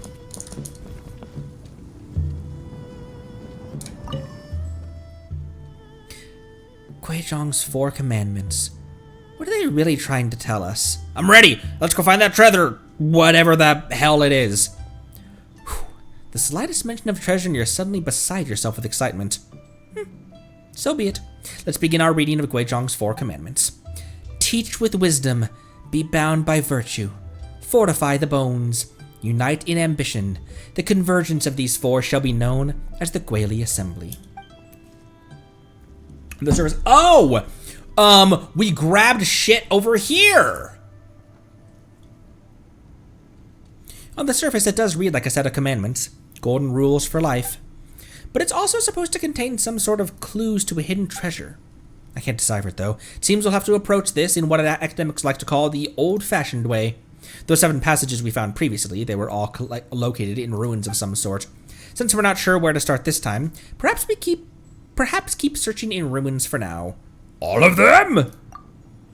Obviously not. We'd never be able to cover all the ruins in Liyue between just the 2 of us.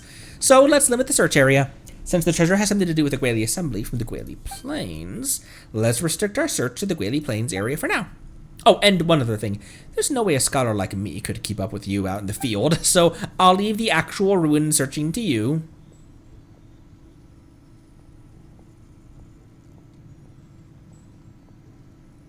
Just let me know what you find. While we're on the subject, I once came across a strange plate with some writing on it in one of the ruins around here. I only looked at it in isolation, though. Didn't do any sort of holistic analysis. Now that I think about it, it might be connected to Guizhong's 4 commandments. How about I mark the location on your map? You should go check it out. Maybe it'll lead somewhere.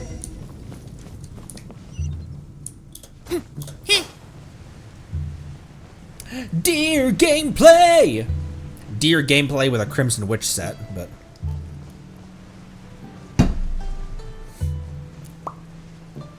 I did say I wanted to give a break from reading. I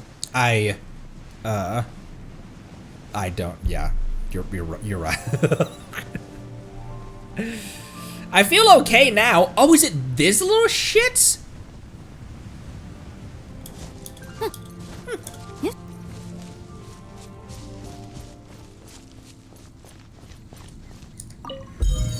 To unite in ambition is to be steadfast and immovable for all of time. Looks like a kind of place Soraya was hoping to find. She said there should be more of these around here.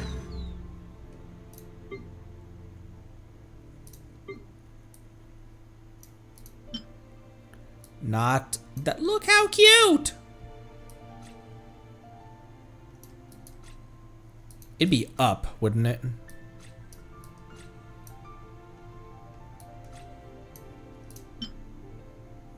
Gwaley assembly. Oh. A clue found in Northern Gwaley. To unite in ambition is to be steadfast and immovable for all time. Sometimes the law is compatible with human nature, but sometimes the two conflict. Balancing the two is a discipline in its own right.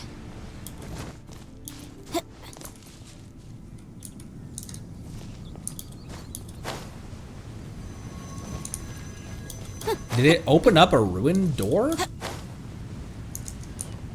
Enter the ruin? I can't V.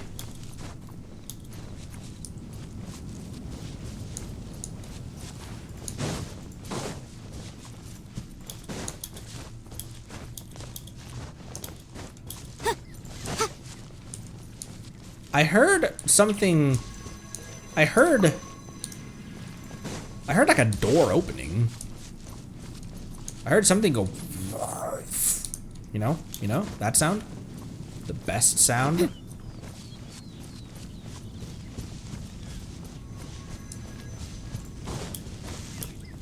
Enter the ruin and search for the strange place. I guess we've got 1 of 4, so move on to the next.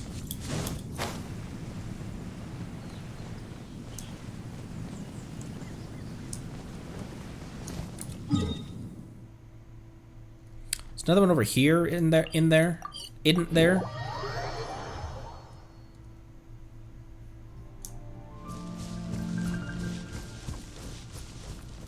Is this guy alive? He is now. I don't need to fight you, but I probably will anyway. Stabilize. Let me lead you a bit. Quietly now. Incinerate!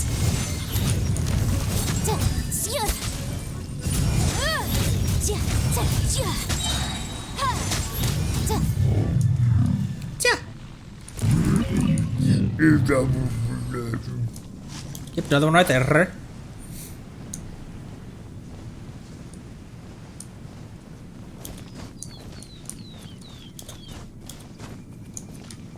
Unfortunately for Ganyu, not that. Unfortunately for Ganyu, I think Hu Tao would win the battle of a Liyue Chronicle for me. Huh?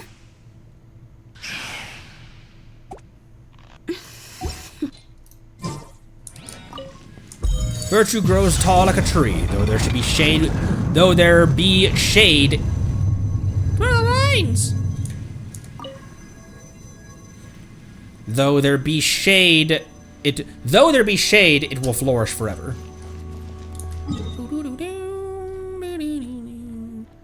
Another one right there, and the last one is there. Perhaps. Which Firestar Leo am I choosing for Lantern, right? That's a good question, because now I have my C6 Beto.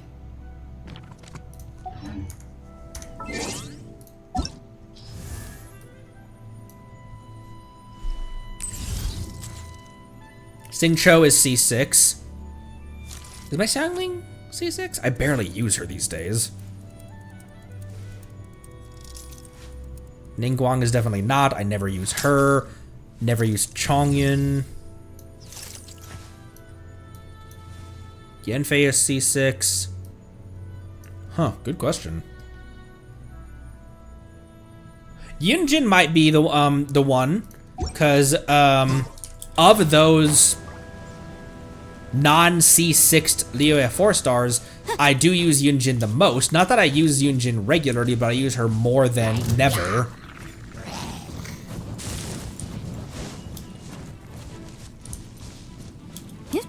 It was over this direction? Yeah, I think straight over there. Straight east.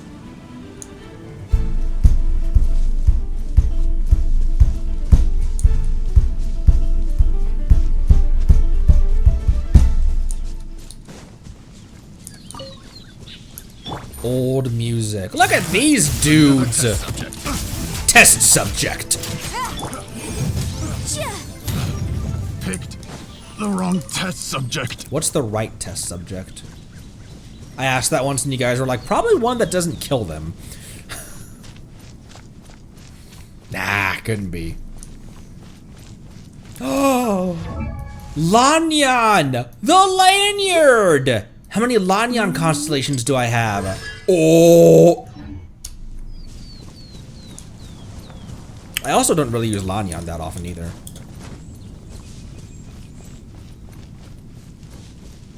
But I use her more than 0 times, so. Oh, never mind. That's the this. Okay. Oh, it's right there. And then right there. Here, I'll go to this one, and then there's a teleport up there for that one. There's gotta be something good in here. OG NPC waifu. One of many. Gotcha.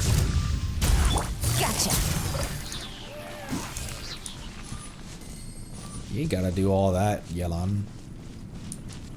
But thank you.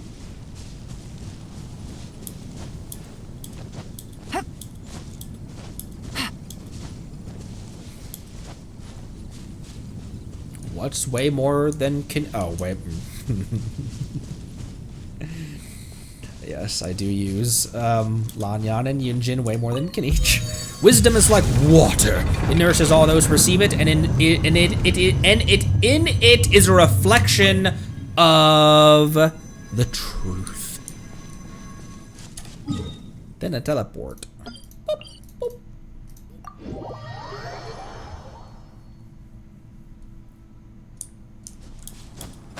And right here.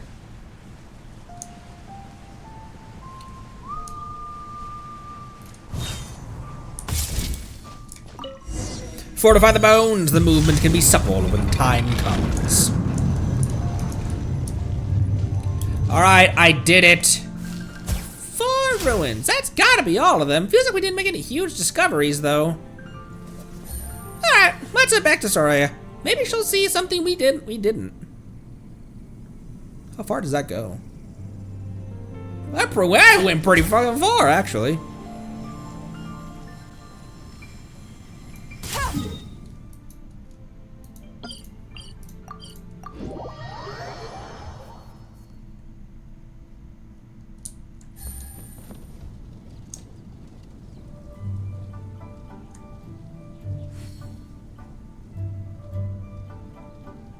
Right there. Shot from there, I believe. Oh look, 2 debate clubs. Sometimes fate is inescapable, even for a god. I found your clues, or I found 4 clues rather. I found 4 clues and 4 ruins. 4 runes, 4 clues, and there are 4 commandments. Each of these clues expounds upon the meaning of one of the 4 commandments.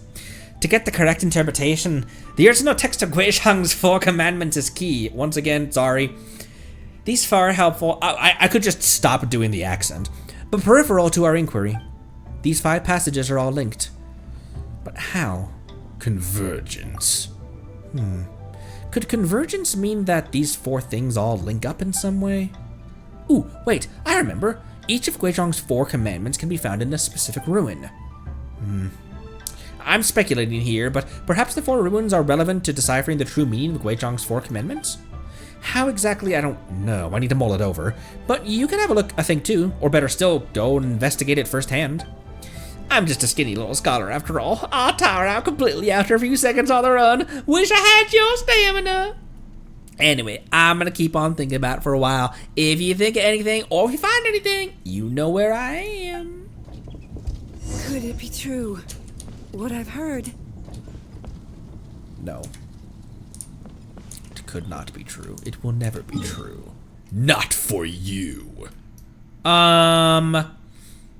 Converge in one ruin. Are they all...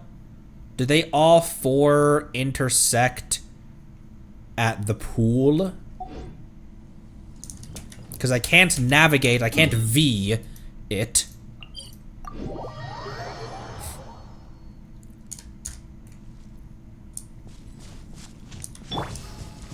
Here, I'll give Yenfei some actual armor.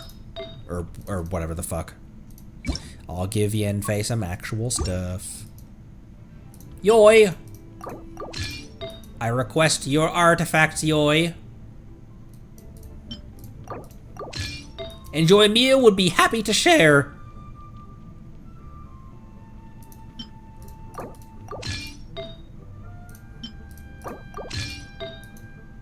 Why is Yoimiya's sorted above... Or why was Yoimiya's sorted below Yenfei's? Because I'm sorting by Pyro bonus. 6 by 19. 13 by 7. Oh, because that has a lot more rate.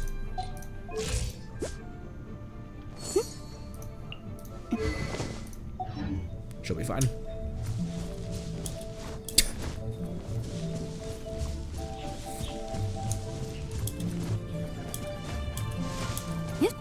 Yep.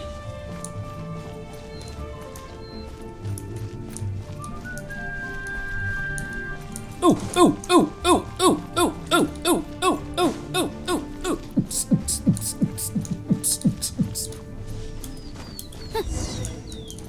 Start the Klee mechanism. Oh, fuck me! Okay, it's not quite Ruin Guard Island. There's only 3 of them. Solidify! I will have order! Witness the power of... Here comes the catch. Quietly now. Invisible evidence! Okay, 1 already down. Motion to compel. Another 1 already down. Good job, bro. Incinerate! Things are about to get dicey. The OG duo of my account, Yelan and Yenfei.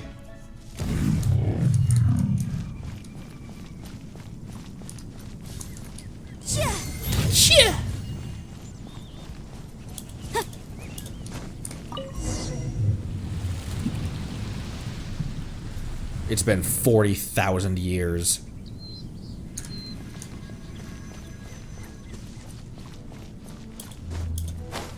Holy. Is this treasure? Oh, is this the treasure? I thought Paimon said, is this treasure?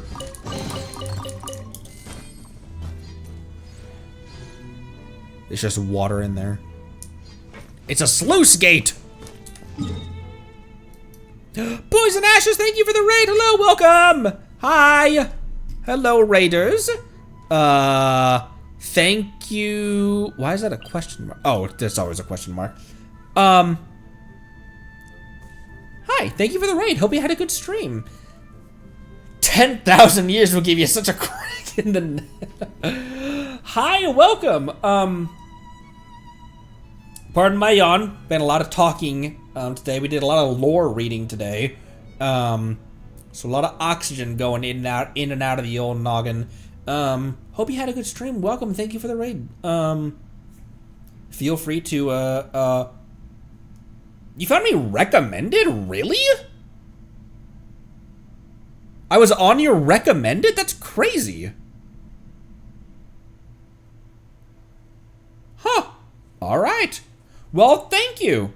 Everybody, drop some thank you cabbages in chat for Poison Ashes. Feel free to hang out if want, or lurk or what have you. We're just doing some crazy old, some super old quests. Appreciate you. Wanted to raid someone new, so check my recommended. All right, fair enough. Thank you. Here. What the hell? Here. What the hell? I'm trying to get. I'm trying to follow you. How the fuck? Wait, hang on. I gotta bring up my. Am I gonna have to do this in the fucking browser? Ah!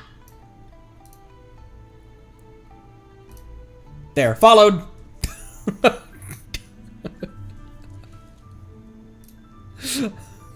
I apparently can't figure out how to work computers. Thank you again, appreciate you. How's the search going? Found the treasure yet? Yeah, it was about where they all converge after all. Really? So it's just like Guizhong's 4 commandments says. The treasure was located at the convergence of these 4. Sounds pretty obvious, honestly, Soraya. Whoever designed this riddle must have truly revered Guizhong. So much so that they preserved Guizhong's 4 commandments for future generations, even though the Guili assembly was wiped out. And as for Guizhong herself, who established the commandments, she must have been adored by her people. And the Geo-Archon. Clearly she wished for her people to be wise, to hold themselves to a moral code, to be strong and healthy, and to find solidarity in the shared enterprise of protecting their home, the Guili assembly. She seems like a gentle god. I'm not sure gentle nature is a particularly common trait of gods, but maybe it was once. Maybe a long, long time ago, among the gods who led the people of the world, there were those gentle by nature. Those who protected their people, walked among them, stood by them as they went forth into the world. But it was the gentle gods who were ultimately powerless to protect their people. Look at Guizhong. It took an elaborate treasure hunt just to preserve the 4 commandments that were once the lifeblood of a whole civilization. Well, to me at least. It's clear that the commandments are the real treasures here. A chest full of gold or gems can't compare. But if you made people choose, how many would really pick a list of commandments over material wealth? Interview with a bygone god. Neat. Ended a bit earlier than expected because Cthulhu won't be able to do other campaign for D&D. Ah, gotcha. I think I told you, chat, didn't I? Last year on my 31st birthday, or was it my 30th the year prior? No, last year I had my very first D&D experience. I don't know why I'd never tried it out sooner. It's like right up my alley. And one of my buddies is local dungeon master. And he gave me some dice. I got some dice from him from our birthday last year. Could it be true? Genshin D&D. That makes a lot of sense. It has all the markings. It has all the makings for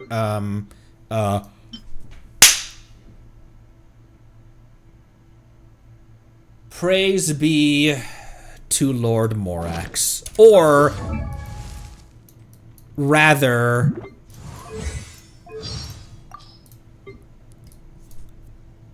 Thank Barbados. Wait a minute. First try.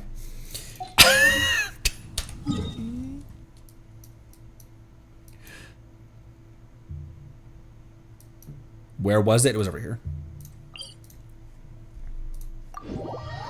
How would this team do against the stone troll over here?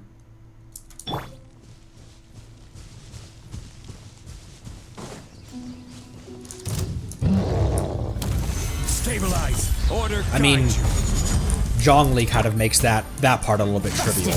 Rain cutter. Time for your arraignment. Motion to compel. Yelan's burst is so powerful these days, it almost feels like cheating.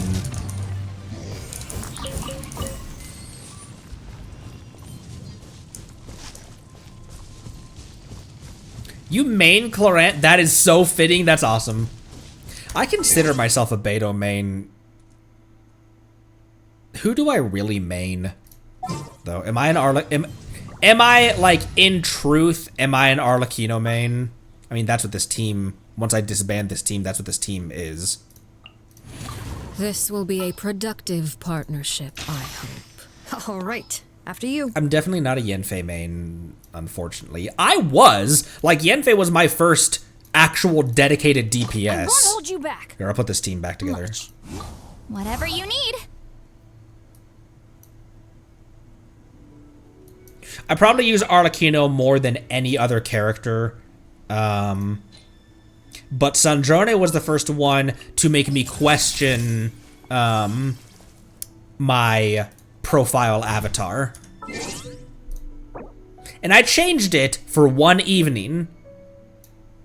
I swapped it, and like for one evening, yes, I swapped it. And whenever I went to the pause menu, I was like, that doesn't look right. I love Snezhnaya. Actually, honestly, like, Beto doesn't have the lore or meta to keep up with characters, like Arlecchino or Snezhnaya, but I refuse to replace her as my icon. Always and forever, my Beto as my avatar.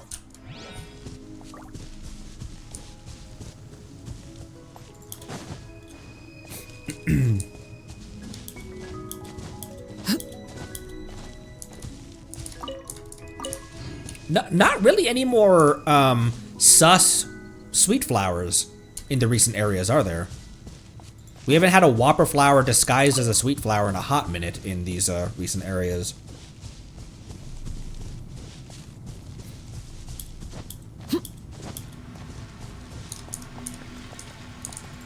I might take a picture of this. This is my last Shrine. I don't know why it took us so long to get this fucking Shrine of Depths. Not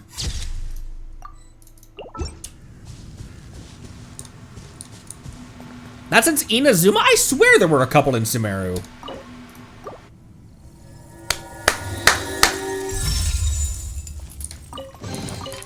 What greater pleasure is there than the unexpected? There was a single chicken in there.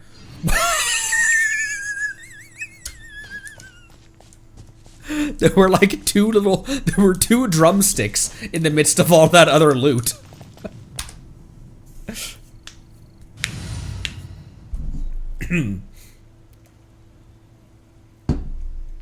5-year-old. Maybe longer than that. What is the lore on Shrines of Depths? Like, how old are these bitches?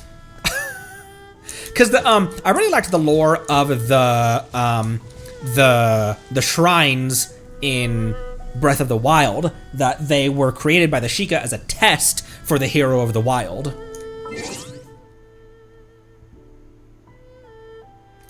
Do I have it up? I do.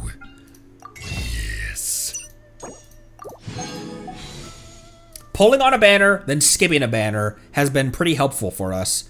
Because I think we walked into Snezhnaya also with 100 wishes, didn't we? Between saving and also, I always Welkin, when Welkin expires. And then tons of questing that we'd been doing. So questing, new area primos, chests, and puzzle primos.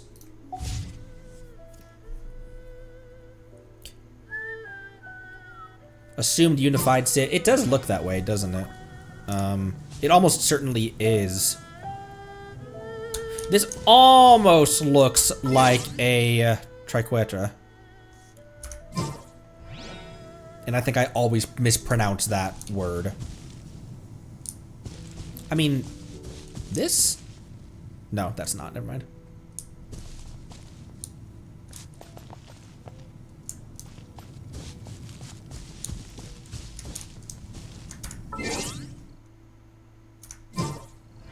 Maybe not.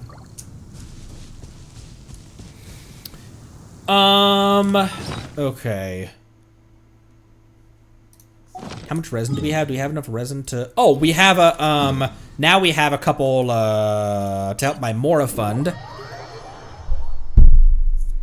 Couple of sigils. Bring it.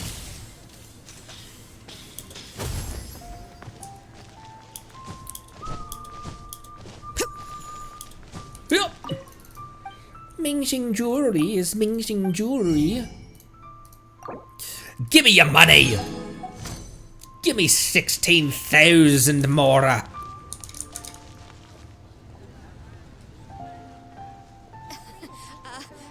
Join the Adventurers Guild.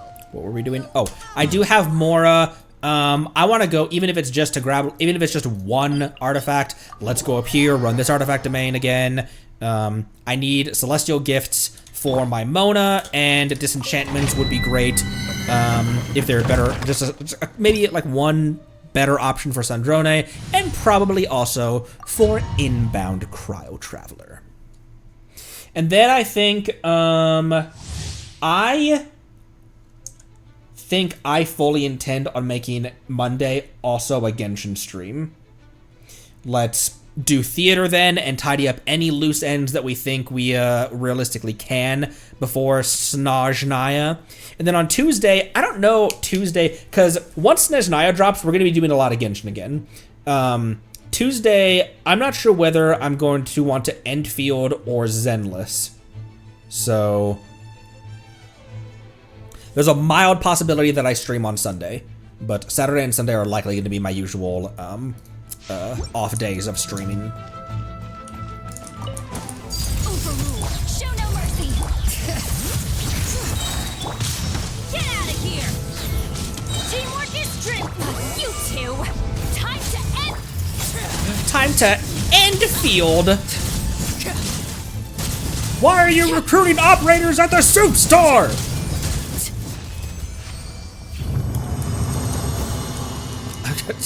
I almost outran that energy that was trying to chase me.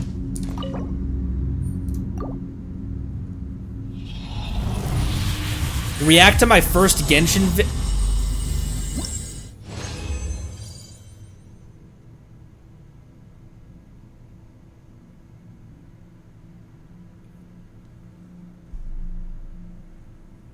Okay, the thing is, I know what's in that video. It's a lot of not using elements and...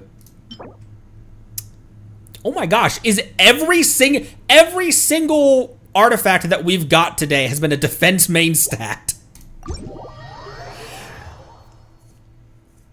Physical Traveler.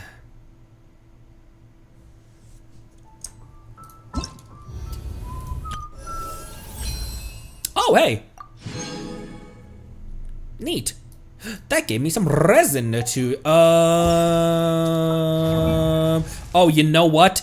I'm gonna use that resin immediately to fight another boss so that I can get some more crystals to feed Flynn's. But whose boss do I need, pray tell? I have enough for Verissa. I have enough for Yaimigo. I do not have enough for Boss Neff. Boss Neff! The, as we move forward, it's gonna have to be that, all of, I'll put a Allow me to guide the way. Kazuha can stay here. All of my DPSs need to be at 90. It's ridiculous that they aren't.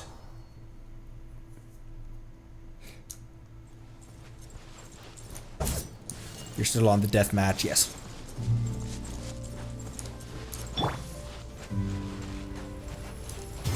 Installation chamber deployed. Preparing for dust.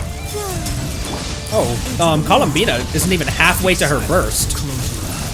Night falls. Yeah!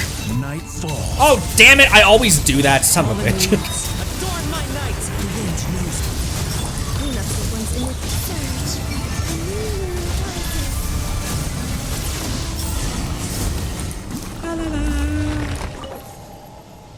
Oh. I can replenish it here. Boop. Boop.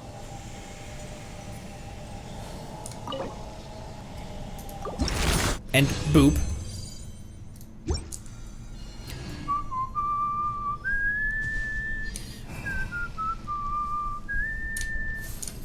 Is she taking a peek? She's taking a peek.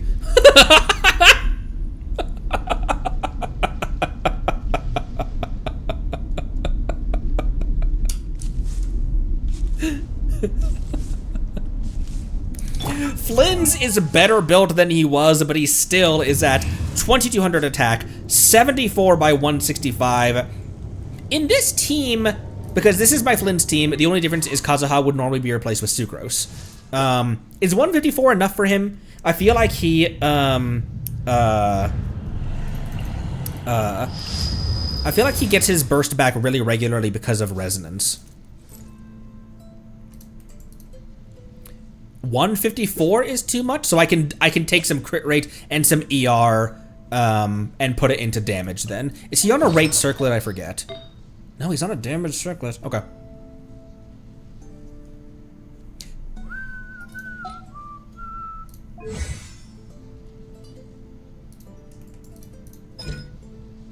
Oh, all I'm missing is another queen.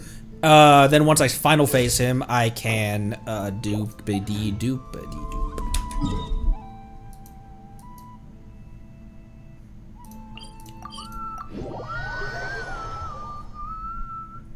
He doesn't care about attack though, right? He needs EM more than attack. He's only got 343 EM. No, he wants attack. Sucrose is the one in this team who would need a lot of EM.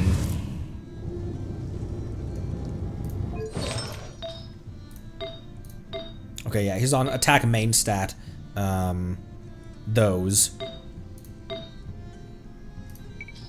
Then I will resort that for attack instead of ER. Now knowing that his ER requirements aren't very high, especially with a double electro.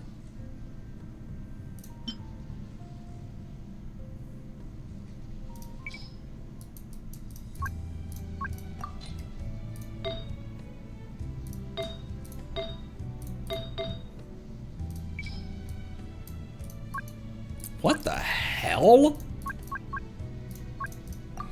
And then let me actually, since he's getting so much rate, let me resort these prioritizing damage first. Crit rate is the main stat though. And then damage rate. And then damage rate.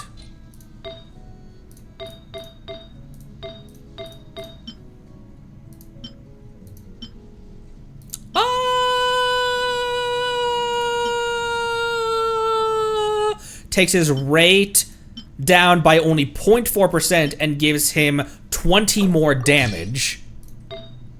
I'm slowly, like, DPS Lunar Charged Beto was a ton of fun. I will eventually throw another set of Sky's Unveiling on her. I am pulling artifacts off of her because Ningguang is going to be holding her real set, which is a Noblesse set. That'll give her a lot more ER and a lot more crit rate for Sandrone's team. So that's a worthwhile transaction there. Yeah, 5.8 rate, 14 damage. That's fine. This one, what's his rate at right now? He only needs to be at 69 rate, just like, is he like, no. 69 rate would be for, 70 in menu. Okay. So that takes 3.5 away and gives him more damage as well. The only thing this is giving him is EM. And that's also a worthwhile trade. Wait, was that that was also an attack main stat as well. That was also an attack main stat as well. I do declare. His off-piece, ooh, that's Miko's off-piece.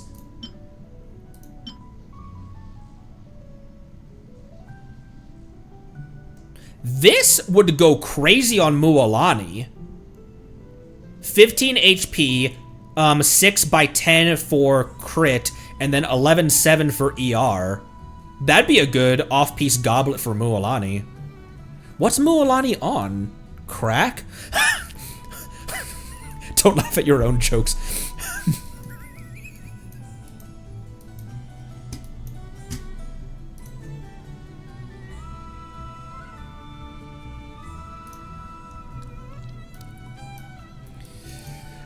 She's gonna be on a Hydro bonus, so she's not gonna show up right here.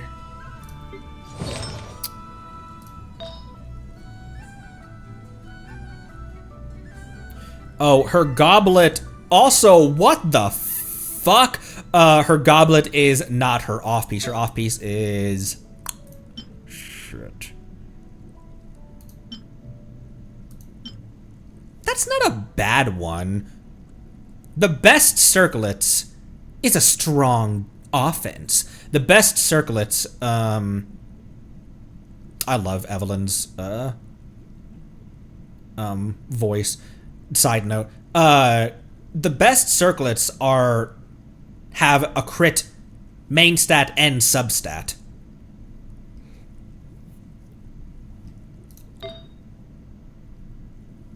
Why are half of these level? What do you mean? What do you mean? Why are half of these leveled? Oh, why did I pour into this one? I don't know.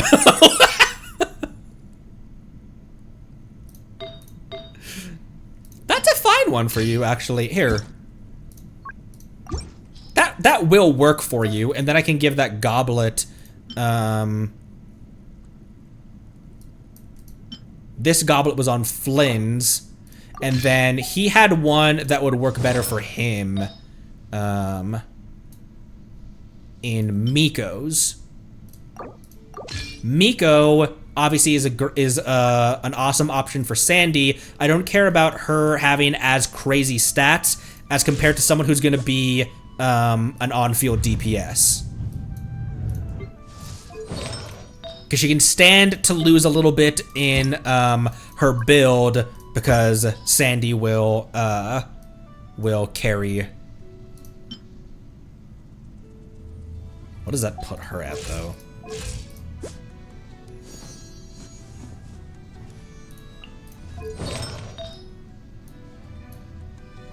It's better than what she has. What did she have before? Wait. Did I just put an electro damage on him? Oh no, that was an attack. I thought that by swapping one of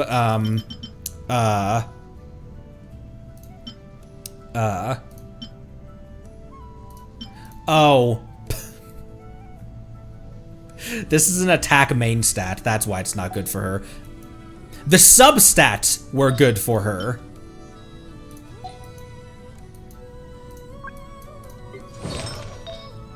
I was like, why is everyone disappointed in me again?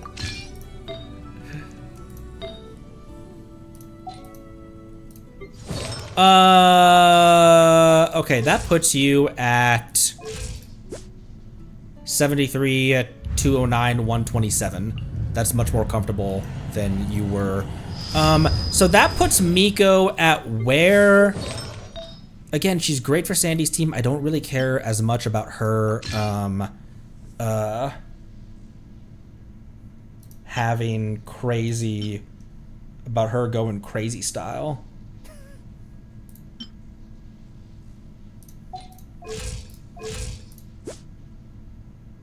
Honestly, the reason that a lot of these are leveled, when I say I have bad luck strong boxing artifacts, I mean I have I have insane luck in gacha. I can accrue characters like nobody's business. When I go strong boxing or farming, I get actual steaming piles of shit.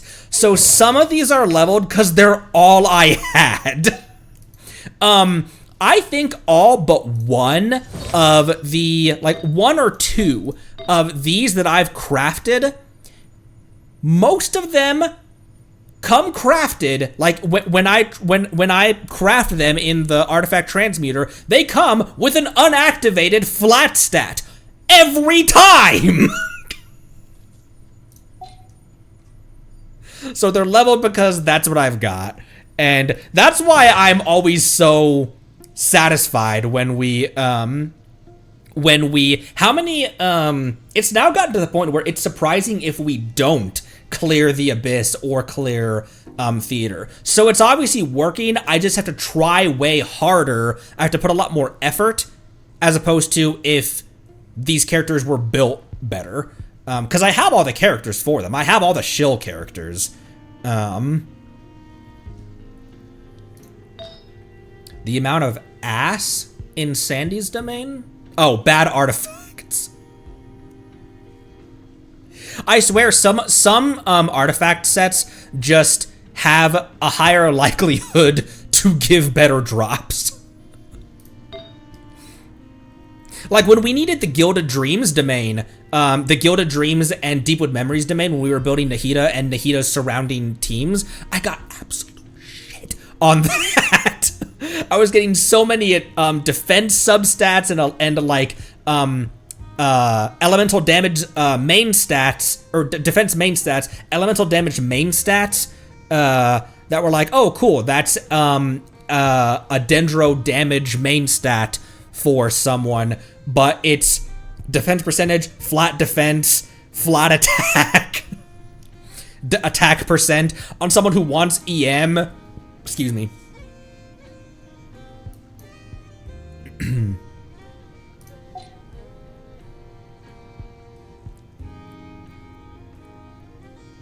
Okay, that puts Flynn's much more comfortable than he was 5 minutes ago.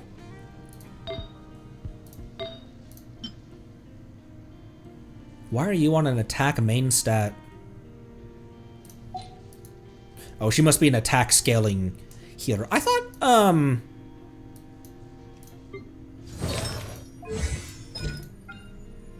oh, I thought you were an HP scaling healer for some reason. I'm thinking of Yao Yao. Why I confused Yao Yao and Charlotte? The world may never know.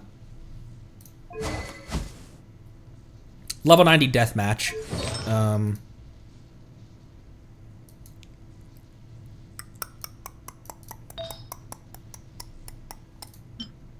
That doesn't give any crit rate. He would drop too much crit rate. And actually he would drop, he would only gain 2% ER. He would drop attack and he would drop crit rate too much as well. He's at 73 right now. I'm fine with him being there. We could drop a little bit of, we could drop 3 rate to put that into damage or attack. If ideally was ideally. Arlecchino, I think, is another one where I crafted artifacts for her and they came out of the oven. Yep, here's another one. One that I crafted came out of the oven with a flat main stat. Or with a flat unactivated stat. Wasn't that true on Snezhnaya as well? One I crafted, same thing! Unactivated attack stat. Did I make any for Skirk? Skirks, crafted. Defense, flat defense as the unactivated stat. So, when I say I have amazing luck at gacha and shit luck at, at the artifacts, that's what I'm talking about. So some of these are garbage artifacts that are leveled because I literally didn't have another, I had no other options. So it's like, you know what, this will be fine. It's definitely fine for overworld, and we probably can just grit our teeth through endgame, which we've been able to do. It just takes a lot of finesse it takes a lot of unnecessary finesse. I would have a way easier time if these characters had even just one artifact different. One artifact different would change these builds completely. Like Skirk is at 2100 attack. Wait.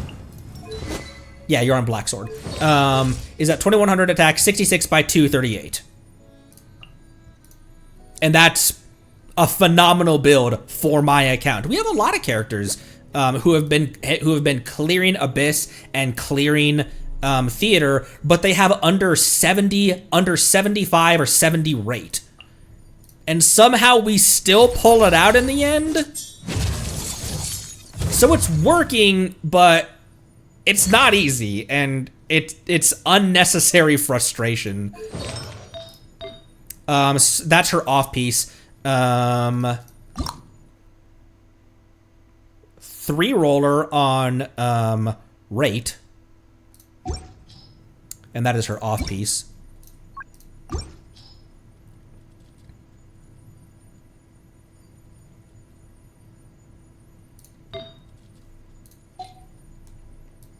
I think I told you that the Genshin build guide has actually become its own website. It's no longer just like an Excel spreadsheet. It now is its own website. So Sucrose was last updated during 5.4, but wow, that's very outdated actually. Venti was last updated on 6.7. So for on-field DPS, you want him Daybreak Chronicles or Polar Star or Hunter's Path, which there's notes here for like Astral Vulture's Crimson Plumage. If there's 3 unique elements on team, this weapon ranks similarly to Thundering Pulse. So stuff like that. What his priorities for his talents are in that team comp. So if he's on field DPS, his priority for you want to prioritize his normal attack. If he's off field, prioritize his burst. Skill is never really prioritized. It's just for generating energy for the guy. So none of these builds are flawless. There's still some problems with some of these builds, as you guys have told me, but it's a great place to start.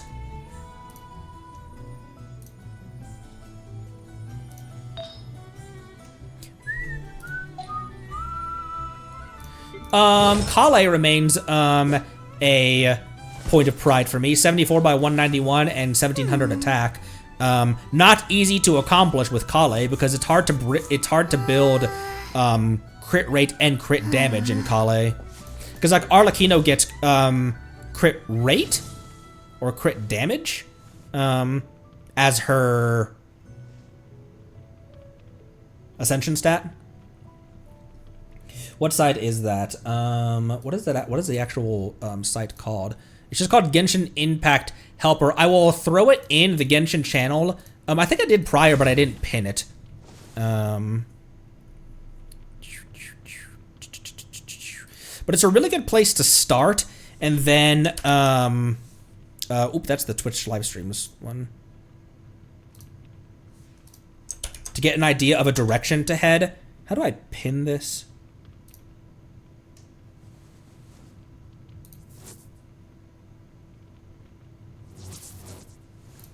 Pin it. It's been pinned.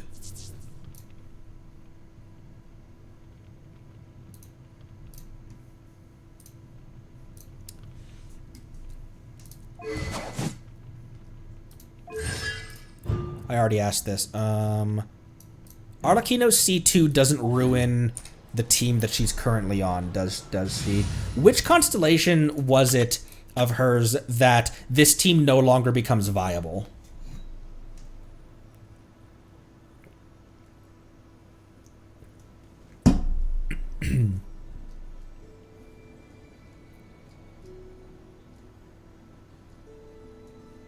The other thing is that I'm not constantly farming artifact domains. I have leveled up a bunch of characters simply out of love, using resin that could have gone towards grabbing much better artifact options for Celestial Gift or Albeid or something like that, because I just wanted to build Yoimiya. I just wanted to build Kaching.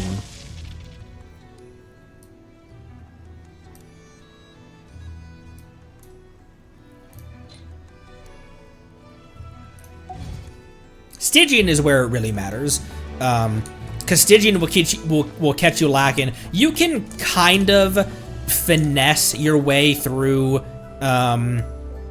Abyss and Theater, but if you don't have the ER or the the strength and weakness knowledge for Stygian, then you're just not gonna make it.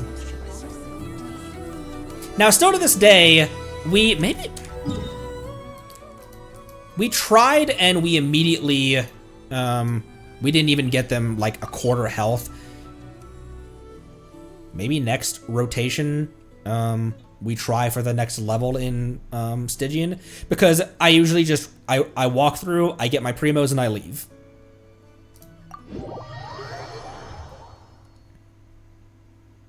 Because it wasn't this Stygian, was it the last cycle that we attempted menacing?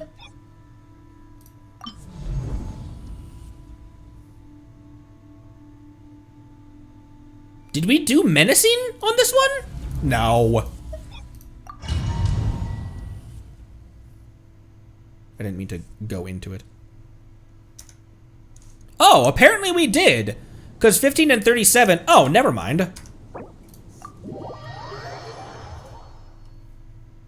My brain said that I still just do hard. We just get primos and leave.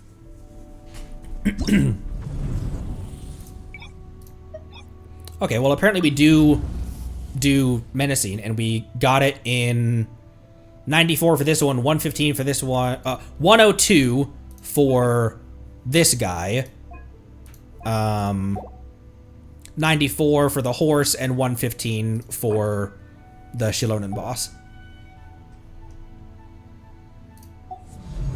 Okay, never mind.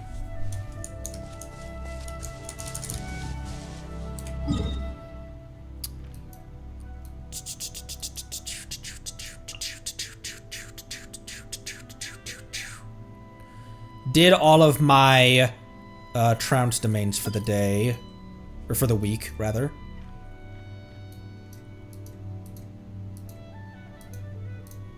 One more. I'll throw another 20 at it. I want to use my Mona.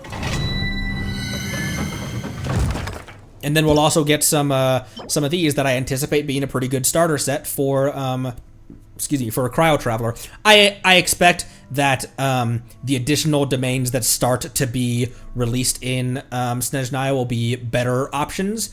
But as it stands right now, this is a great one for Snezhnaya, and it probably is going to be a pretty good one for Stellar Conduct Cryo Traveler. So this domain can feed my Sandy and my Mona at the same time.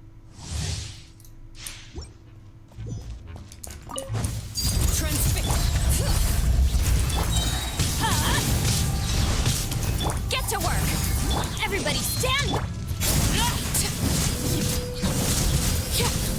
I don't think I was getting any melts there, because oh no, there it is, a little bit. Everlasting as the moon.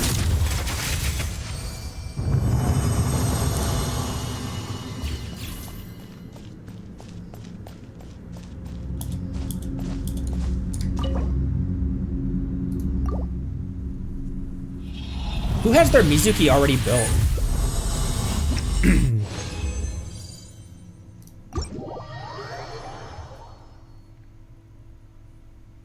Let's read the Marrows on Monday. They're pretty long. We're at 4 hours. My voice is hanging in there, honestly. But I do think I could read it. But Monday I plan on Genshining anyway. Let's do theater, Marrow reading, Tree Marrow, and then any other that'll probably be the whole stream. Actually, it's just those two last lore readings and theater, and then Tuesday will be maintenance day.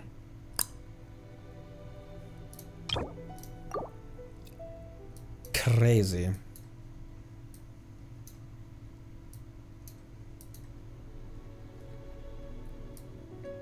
My wife and I still go mining together on a regular basis. I start here at Mondstadt, then we go down to Guyan, We go here, and then over here to this island, then up to this little deposit there, over to the base of Mount Tianheng, over here near the river on Lingju Pass. Although this one only has like 3 usually.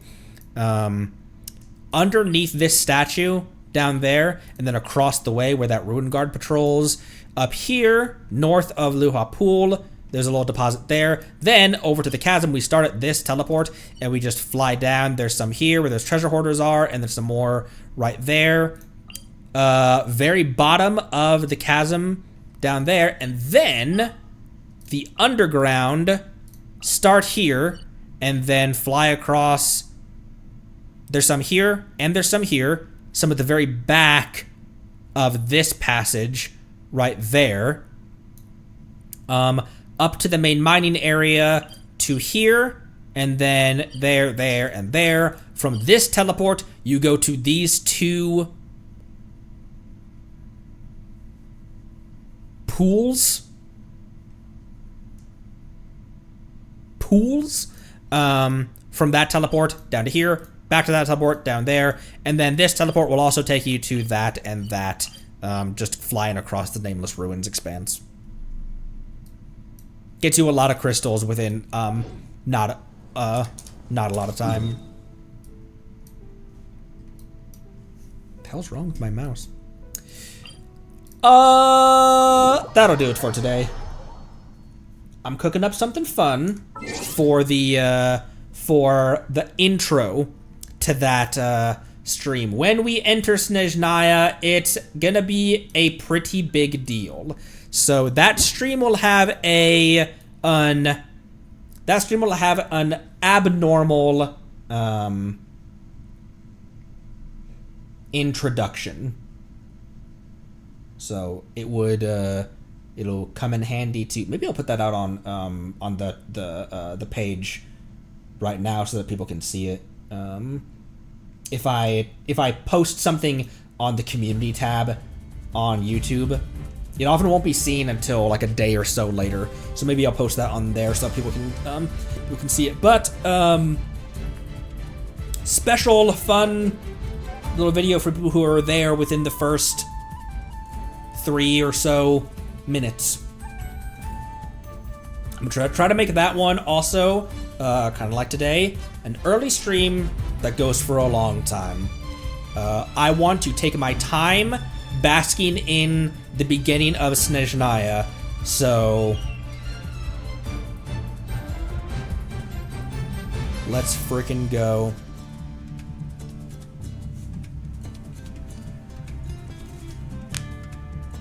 What else? Nothing else really. I am taking Saturday and Sunday off. Monday will be a Genshin stream. Tuesday, I don't know. Zenless, Enfield. We got a lot going on in both those games, but Snezhnaya is going to take precedence this next week. Apologies, Bell and Andy. See you there. Thanks everyone. Appreciate you a lot. Be good to one another. Drink water. Love you lots. Thanks again. And bye-bye. Have a good weekend.